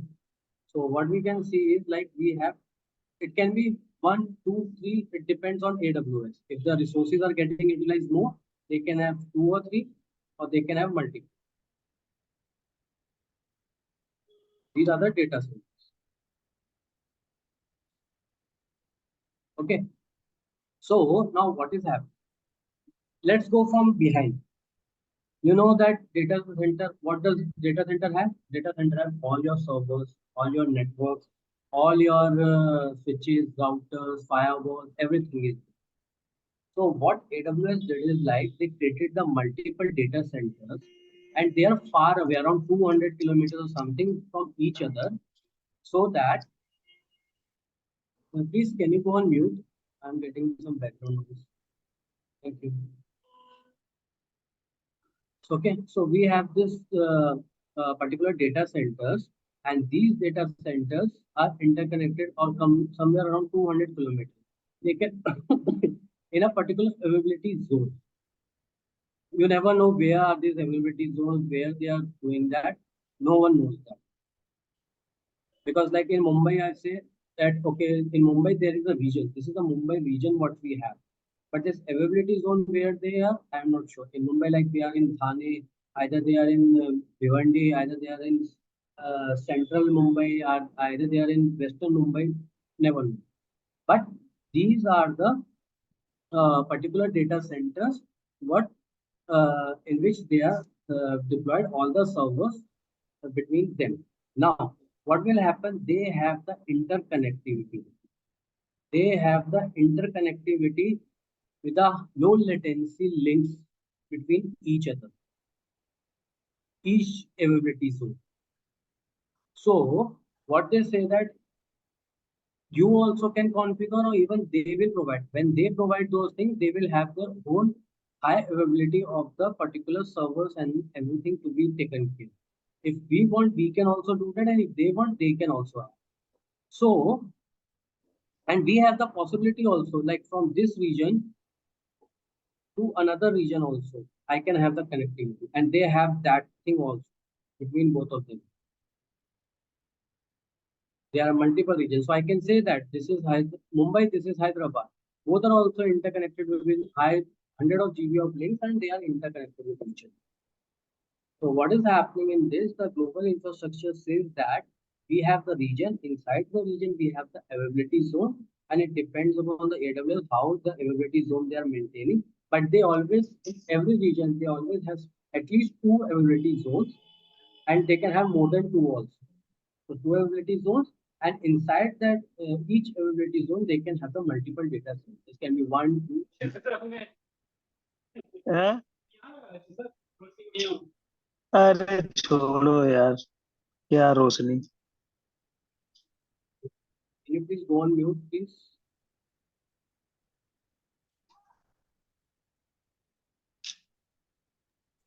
Govind Singh, please mute your mic, brother. Thank you. Okay, so this is the way the connectivity happens through there. So if I want to, now what I say, okay, I am staying in Kolkata. So where I should connect? So you have only option to connect either to Mumbai or either to Hyderabad. So you will say, okay, Kolkata, I have Hyderabad nearby to me. Okay, so I'll connect Hyderabad and I will get the less. Sorry, your voice is not clear. It's muffled. Hello? Now it's clear? Far Sorry? Now it's okay. Okay. Now it's okay? Sir. Yeah. So what I'm saying is this, now we are saying that sorry. So that if I need to connect, so I can have these two options also. It doesn't mean that I cannot connect the particular, if I go to my particular region. This is the region. Okay. It doesn't mean that if I need to connect to North America. See, North America, so many regions we have. Blue color is the region, and red color is the, so they are the coming soon for the particular region. And if you just take a mouse over there, so you can see that we have three availability zones. We have four availability zones. We have three availability zones. We have six uh, availability zones. Okay. So these are the things, the way the particular AWS is managing. Now you can say, if I want to go for the US region, yes, you can opt for the US region and select any resources from the US region also. That is the beauty. You can select it from there, but it will cost you more because you are using this particular resources from India. You are accessing this from India and you are using the particular servers in US. So you will get the latency, you will get that cost that is also. So you need to understand whenever your clients, where the end users are. So end users are sitting in India, so we should hire those servers or infrastructure in India only. If my end users are in US, so we should opt for the US one, and which is being nearby all of them. Okay. Any question? Like if we choose the servers in India, is my service guaranteed that it's never going to go down. And if the Indian infrastructure is down for some strange reason, would that be, can I run my service from a US store, US sites, or? Yes. So basically, what you can do is that AWS help you to go down. So what they say that, okay, if I want to opt this, I have installed one particular my EC2 instance, and that EC2 instance to be uh, in a high availability mode. Okay. First of all, for AWS, they provide you 99.11 times 9 availability and reliability. Okay. So, but still, if they say that we can go down, so you have the option to go for it, but they will cost you for that. So now what happened? I said that okay, in India, I have this particular database server which I have deployed in India, Mumbai region. Now, what I want is, if by chance something goes wrong, might be there is some disaster, there is some terror attack, there is some water flood. What I'm going to do? Then I can say, okay, this is a big server for me. If anything goes lost, I need to have the higher availability. I can have completely sync and make that particular server to be backed up directly to the another region. Even for the availability also, they will ask me when I create any instance. They will ask me, you want this server to be availability zone? How many availability zones? So what will happen? See, in availability zone, what I explained you, in availability zone, it is in the same region. Okay, this is like Mumbai. Mumbai in this is if I say in Mumbai, this is in Thane, and this is in Western, and this is in Central. Let's say for the Central and the Western. So this is in Central, this is in Western. Something goes wrong in the Central, I can still have the Western region to run my show. And these are the connectivity links which have been there and they are getting synced. If this is also goes down and you have selected, like this link goes down, folks, my particular thing is goes down. So means this is also goes down. So whatever happens, this will be isolated. But due to their internal connectivity, this has already been syncing. And immediately we will get the data over. But if we have opted for it, it's all depends on the user. Because if you're opting for it, the data will be getting synchronized immediately, and you can use it immediately at any time. Okay. So if you require more availability, or we know you have to pay more. Yes. Or if you want to do just a regular deployment, then it's only one site. Like in India, there's going to be only one site deployment. Yes, yes. So see, that depends. If you want to deploy this in a 2 availability zone, that will cost, like if I deployed in this availability zone, it will cost me rupees $1. Okay. If I want my server to be deployed and being in a high availability, then it will cost me $2. But if I say that I don't want availability, I want to be replicated onto the region, then it might cost me 3 rupees because I'm going to the another region to get it. Thank you. But AWS themselves also keep track that they will have the availability of their servers at the backend also. That's why they are giving the 99.11 times 9 availability as the reliability of their services. Okay, and some of the services they give 100%. So their availability is also being maintained. But they say that okay, we are not there, but for what I got 0.001% also, if you want, you can have it for them. Okay.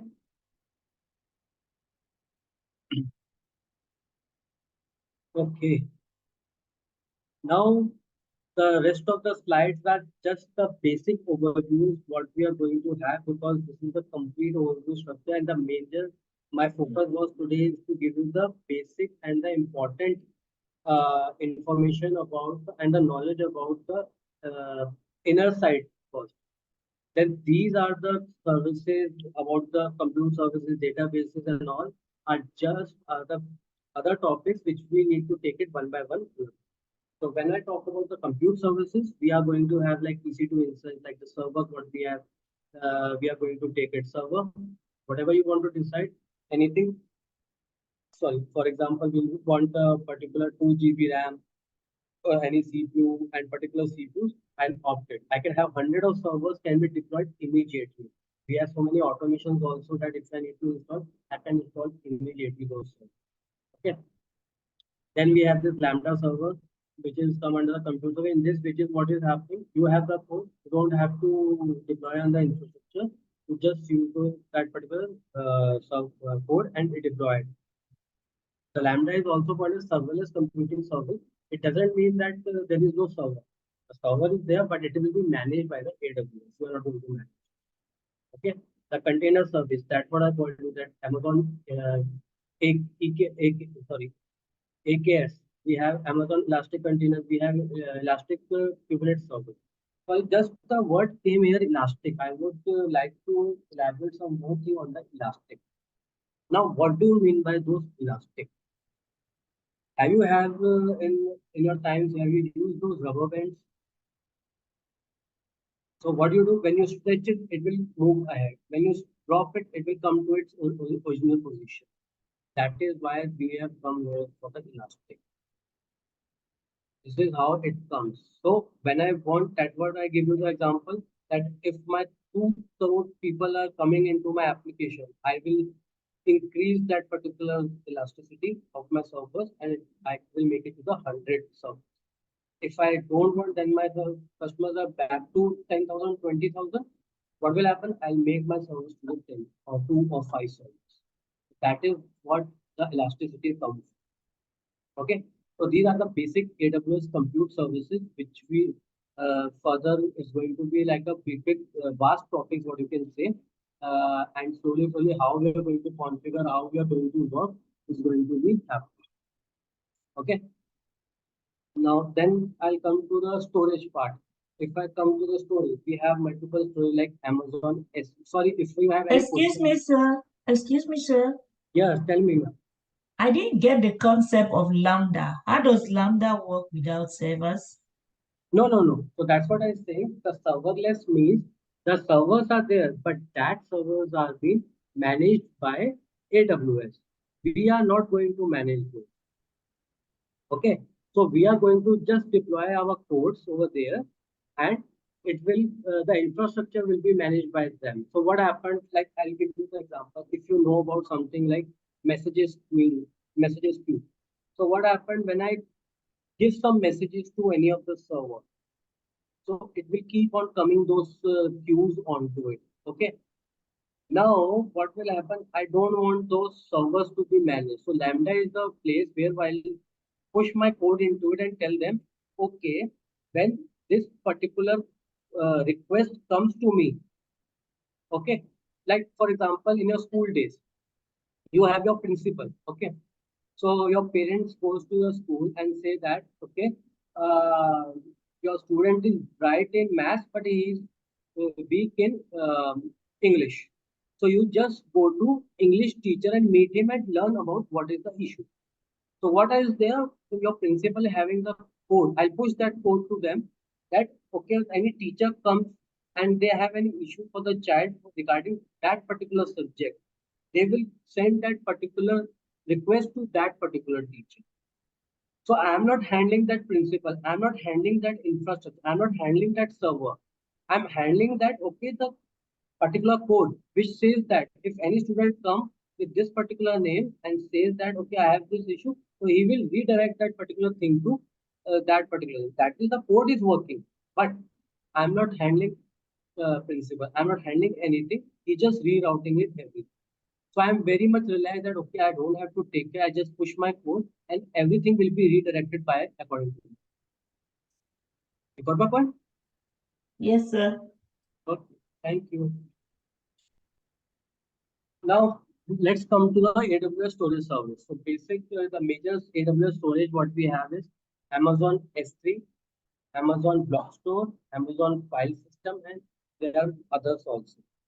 Now, what do you mean by this simple storage service, S3 storage? This is just a simple block storage, like your just to the objects that any object you want to push into that particular device, you can push it. Like your OneDrive, what you are doing? You have MP4 file, you have MXF file, you have JPG file, you have any movies there, you have any photos, you have any PowerPoint, you have any Word. anything you can push into this S3 storage. And it is all what we do. Whatever you store, you can pay for that. You don't have to buy earlier. Okay, I need to buy 1 TB storage, then everything. No. Whatever you store, whenever you use, that only the price will be cost for you. You will create the multiple folders. You can give the even the security also on that. That this particular folder can be accessed by Kunal only. This particular folder can be accessed by the Amit only. And this the third folder can be accessed both of them. Possible. This is the S3 storage. This is the simple storage. But just a small limitation is that one file can maximum size of the 1 TB. Single file what I'm talking about. But you can have the multiple numbers of TBs of data you can store on it, and you need to pay accordingly. In this S3 storage, we have multiple tiers also. That if you need to have deep archive, that is a big, vast topic that we can take. But this is the basic information I'm giving to you. The block storage. When you run any instances, so what happens? You need some storage to have something when you run. Like when you have laptop, you need some storage to have that OS or something to that. So that is the block storage you can install. This is one of the costly storage which has been defined, and they have different types of storage what we have earlier. And this is like a one block storage has been attached to one instance, but now they have got it one more also. You can have the multi-attached, but that is also very costly. But so during the installation, during the spinning up of your any instance, we require to have one block storage. EFS. Now you say that okay, I don't want that instance to having that defined storage. Like I have in my laptop, I have one storage. Okay, so that data has been within my side, and I don't want to go for the cloud or something to have those things. So we have some NAS, network access storage, or SAS we have in our on-premise. What we do is like we have a centralized storage, and from that centralized storage, we will access the other different viewers or different users who will going to access their storage. So we have this EFS. In this also we have that if we have to use both Linux and the Windows, we can have the FSX storage. Okay. So this is all about the basic storage that how the AWS provide all these services which is been required by the users, and you can get it immediately on the one go on just simple configuration on a simple 5 to 10 minutes configuration. You can go. Okay. Anyone for storage?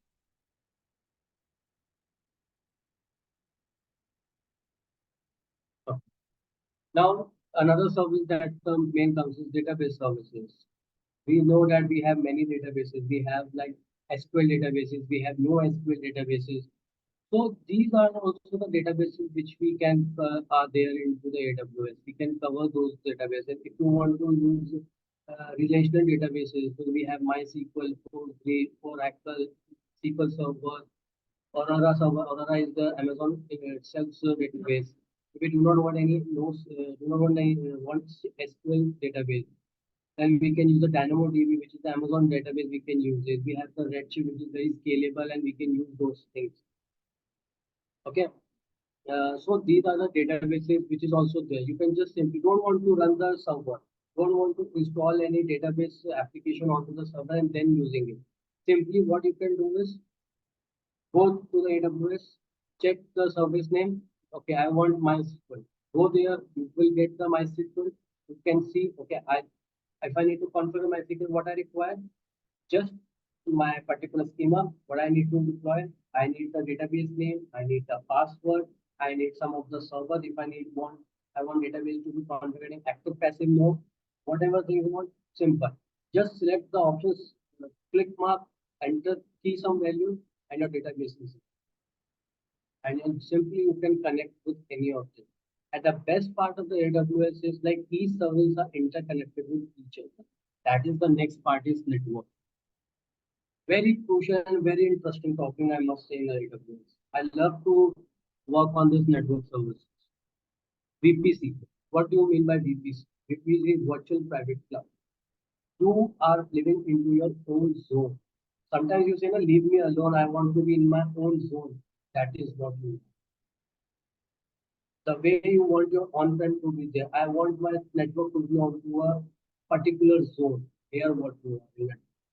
You are into our own zone. You can select your own CIDR. CIDR is basically a group, basically a particular subnet, or not a subnet, a pool, you can say that. Okay, in that particular pool, you want, okay, in this particular pool, I will play my whole network. Okay, so that particular network, I will have the small subnets to be there. Those subnets can be private, can be public. Those subnets, if I want to be watched by the internet, I can put those servers onto this public subnet. Those I want those servers to be a very secure one, like databases there, application servers are there. Sorry, application we can put it onto the public, but it cannot be private. So I put my application server on the public subnet. I will put my database into the private subnet. I have full rights to do that, and I can easily can configure each and everything without buying anything. I need to start my server automatically. AWS a default network they will provide. You just go and spin. Simple. Now, what I say, I have an application. I've been a good company, so I want my kunalkhanna.com to be the application name. I can have my DNS also. Route 53 is the service what we are going to use. We can have this particular service, and I can have my domain also. And even AWS doesn't say that, okay, you are into my AWS domain, so you have to use mine. No, you can go to GoDaddy, bought a domain from there, and you can route it to this Route 53. You can use your A record, you can use your C name, you can use anything over there, and you can connect it. Don't want to use it, don't use it. Doesn't matter. Just configure it in that. The best part, now load balancing also we have. Now, what is happening? Like load balancer, you say, what is load balancing? Now, what if you say that we are into a family picnic? Okay, we have some old 50 plus people are also there. We have also 20 less than 20-year-old people also. My mother is there. Okay, she said that okay, everyone is there. How should I go? At 2 o'clock, everyone will start to screaming. Oh, we need food, we need food. And we know elderly people start shouting again. Small people will not understand. How he should do? How she should work on? So she said, okay, whenever who comes first to me or multiple people come to me, I'll give one by one to each other. So she will be balancing. She will not doing that, okay, I'll give first food to the elder people because they need to take the medicine.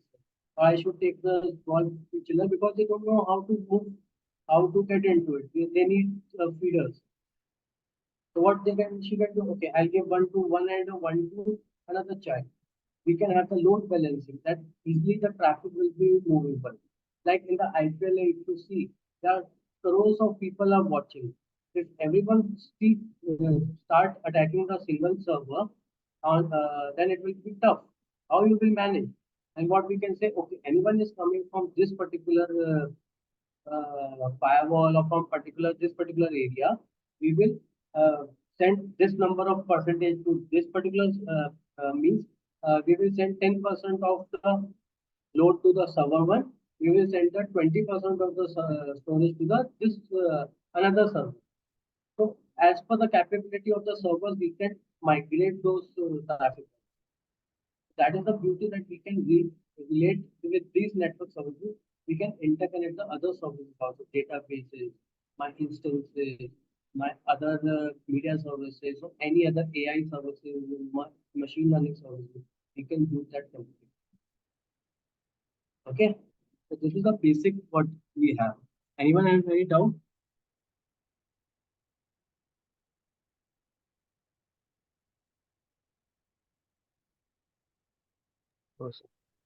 Okay, great.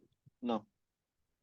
Okay, so I'm at the last of my slide that okay, the migrating of the cloud. Now to say that okay, we have already invested into my particular on-prem, and what should I do then? I should send those things to somewhere else, or should I start selling those servers? No, and how I am going to do that? So AWS, all the AWS have the migrating tools. You can easily migrate your data from on-prem to the cloud easily without any interruption. With a proper assessment that okay, these are the things you are running, how you are going to save the cost, how you are going to do the deployment, what will be the better way to do that. Currently on the on-prem, because of the limited resources, I have done that. But in the AWS, I have a vast, many things to plan. So I can do that manner. And how the execution is going to be placed, how we are going to perform. If the particular server, which is not that much into the production, that we can take it further first. Then after that, the medium production, like the phase wise, we can transfer our servers to. How we can do the optimizations also, how we can do the monitoring, how we can have the performance, what is the cost effective, what are the securities that we can get into the migrations. That is also the part that we don't have to, okay, we have at the end of the class, we understand the cloud is very good and we should opt it. I should tell to my team or I should start performing onto it. But how we can do that? That is the first question from your leadership will come. How you are going to do it? Either you are going to do by one by yourself, or how you are going to do it. We have that option in the AWS also, and we can migrate them. We have tools that will help you to migrate immediately. If you say that I have some petabytes data also, so they have WAN. You won't believe that in AWS we have a WAN type of our suitcase type of databases where they will come, they will connect to your servers or storage, they will copy your data with the security and deploy all your data to the cloud. That is also possible. They have a big trucks, you can say that. Okay. Okay. Any doubt? Is there any specific tool of migration? They have right now. I'm not getting that particular name of that migration tool, but they have assessment tool or something which will help you to do the migration. I don't Is it remember. Snowball? No, Snowball is basically just to transfer your data from on-prem to cloud. That is what I'm telling about the truck. Okay, the Snowball is that truck. The service which they are migration, they are using, let me check. I have my I have opened my particular AWS. I have created my account to show you just a brief. Yes, you have this migration, database migration services there. You can see we have the AWS application migration services. We have Elastic Disaster Recovery. We have AWS migration. We have assessment also. We have assessment service also.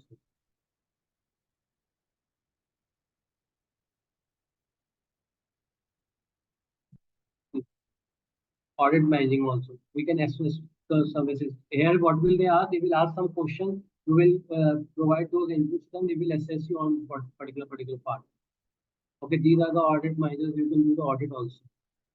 Okay, so for just now I'll show you that this is the page where I have just logged in. Okay, this is the AWS Amazon Web Service. This is what we have. So this is the home page what we get to. And here are all the services. If you get into it, see these are the services. Everything is there. You go to analytics. These are the many analytics services. If you go to the blockchain, if you do the compute, see EC2, Elastic Beanstalk, Lambda, AWS Outsource, database. If you go, see Amazon database, Elasticsearch, Neptune, RDS. There are so much any services, and I can bet that a single person will not have all the expertise on all the services. That's why I just captured the two services that is most important and that is required for everything. That is the compute, the database, the networking, and the storage. These are the four key pillars for the services to be. Okay. If you see, like if you are somewhere saying that I need to have the bill, if I see billing, I'll go to the billing and cost management. I can check the bills immediately, but how much I have used, how much I have not used. I can immediately get all the details over there. And for the monthly wise also, So if you come here over home, if I go to my bills, so you can see last month bill is my $1.9. If I'm doing something, I'm getting this dollars bill in the March month. Okay, 0.58. And the beauty is like you can see where I'm using that particular resources. I have one EC2 instance which is running in Asia Pacific Mumbai, which is being used and cost me around USD $0.49. Okay, I'm using this elastic block storage, which is causing me 0.27. Okay, there is any data transfer is there? No, there is no data transfer. So all the amount is zero. I'm using VPC, the networking I'm using to connect. That is not also cost. I'm getting the cost also on the basis of this. For this particular hours I use, that's why I'm not getting any because I'm using the free tier. If I'm going to use more than that, I'll get it because see, if you need to practice, we have the free tier option there. That is for 12 months, we can use the free services, but not all the services. There are some few services we can use. So if you search here, you can simply log in and get those details. And they will charge you just ₹2 during the time of registration. And it is, don't worry, it is secured. You can give ₹2 and it will come back to you. You need to enter your credit card details and that is secure. That is not an issue. You see, 12 months free tier is there you can use. And in this, you can have compute, database, storage, containers, everything is there. So if you see that the compute 750 hours of the EC2 instance you can use. But there is a limitation. We can have the small size only, T2 micro and T3 micro. I didn't tell you about these. These are the types of instances. Like micro, we have one CPU or 2 GB RAM. T3 micro, we have two CPU and 4 GB RAM. So they have only provided for the basic one only. But at least you can test. You can make your hands dirty. And I must say, guys, you should make your hands dirty while learning. Theory plus as well as practically. When we are going, I'm going to show practically also each and everything that how we are going to do that. This is just the basic overview for all of you that what is AWS, what are the services and the basic concept that how we are going to do it. But in the future, if we have like we can have this basic more details. Like next week we are going to have the AWS instance. Then we are going to cover each and everything. What is instance? What are the types of instance? Like T2 micro, T3 micro. If we need the GPU based in server, how we are going to use it. If we need the RAM based server, how we are going to use it. We need storage, how we are going to use it. This is how we are going to use it. So thank you guys. That is the only thing for now today. For today, that's it from my end. If anyone has any questions, please let me know. I have a question. Yep. Are we going to continue with this AWS class or this session is just what we're going to have? Right now, this is for just now. I believe that we will come back to for this definitely and how we are going to move forward. So for before that, if you ask any question, how you like this particular session? Is it okay, or if you want some more thing, I want a good feedback from you guys. If it was good, then give me a good wow or a yes on the chat. It is great, sir. Thank you so much. Thank you. Yeah. So, do you train on cloud security? Sorry. Do you train on cloud security? Yeah, definitely. Whenever we come to the e-service now, so we will cover those security parts also, not the specific cloud security, but that is a different course. We are going to have the practitioner, or you can say the solution architect. But if you go work for the solution architect, then definitely say you can clear the practitioner and you can definitely do the solution architect as well. So firstly, for the AWS, I must say you should learn this solution architect, then move on to the another. That's why I told you in this my presentation that you see the certification one. So practitioner, solution architect, then the developer or the SysOps or the security if you want to opt.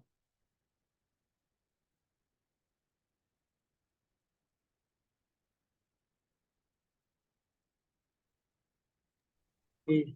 Yep, Kunal, thank you. Thanks for the session and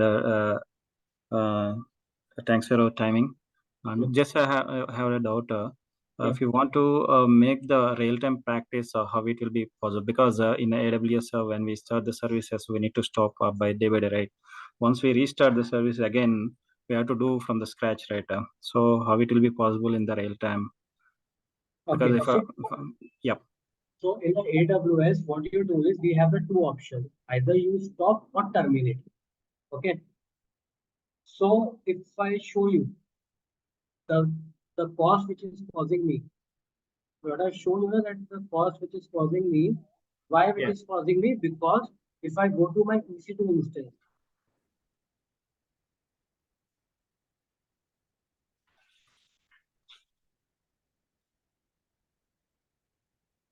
so if you see over here, the instance running is 0. It will show you 0.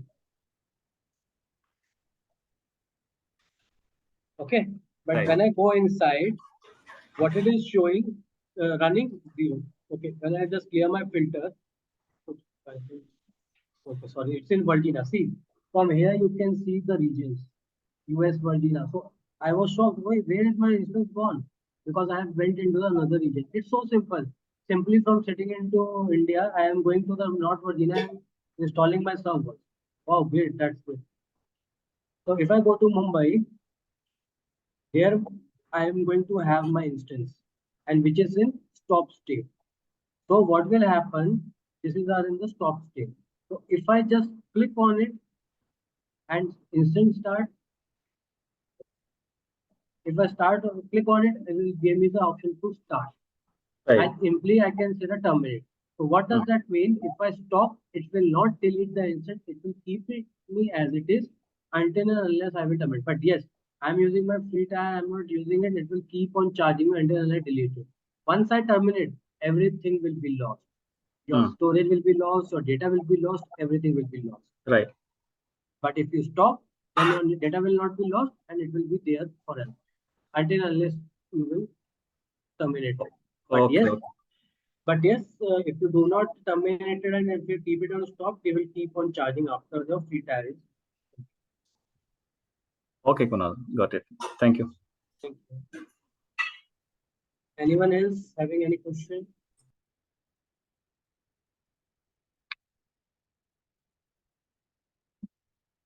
No, Kunal.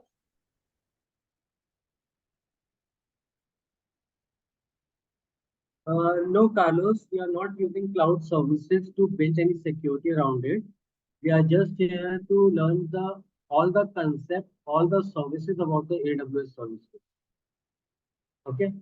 So the security is a different venture. If you need to have it, that is a different venture which you need to learn. But yes, it is not like that we are learning AWS services doesn't mean that we are not going to implement the security. Yes, we are going to implement it. Okay, if you see over here, if you come to my security, you can see my security. You see the security group is there. Currently I have put up my inbound and outbound rule also. Currently I have given all the protocols and traffic to be open to all the network. But from here I can ask that, okay, I need to have this particular IP to be entered into it and then only you can use it, otherwise no.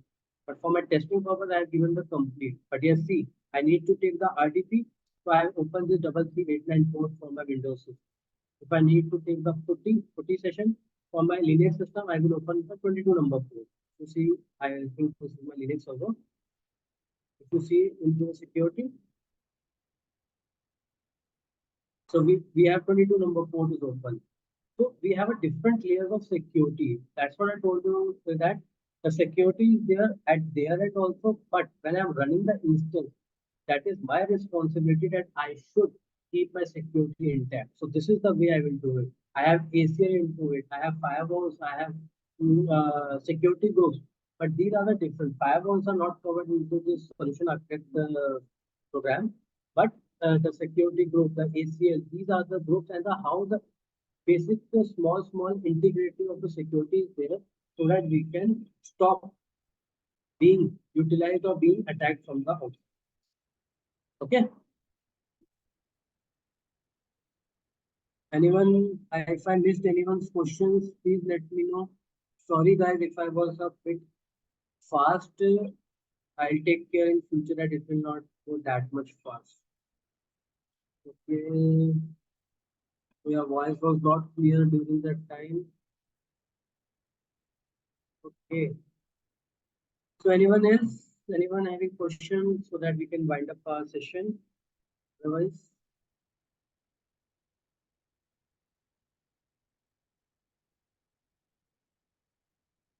Okay, then move on. Thank you, lovely people. You are great, great, and I really enjoyed teaching you all, guys. I hope I have made your concepts clear, and I hope that you loved the session as well. Thank you. Thank you, sir. Thank you. Thank you so much. Thank you, Kunal. Thank you. Thank you. So much. Okay. Bye bye. I'm just closing the session. Okay. Bye bye. Good day. Have a great boozing night tonight. Okay. Bye bye.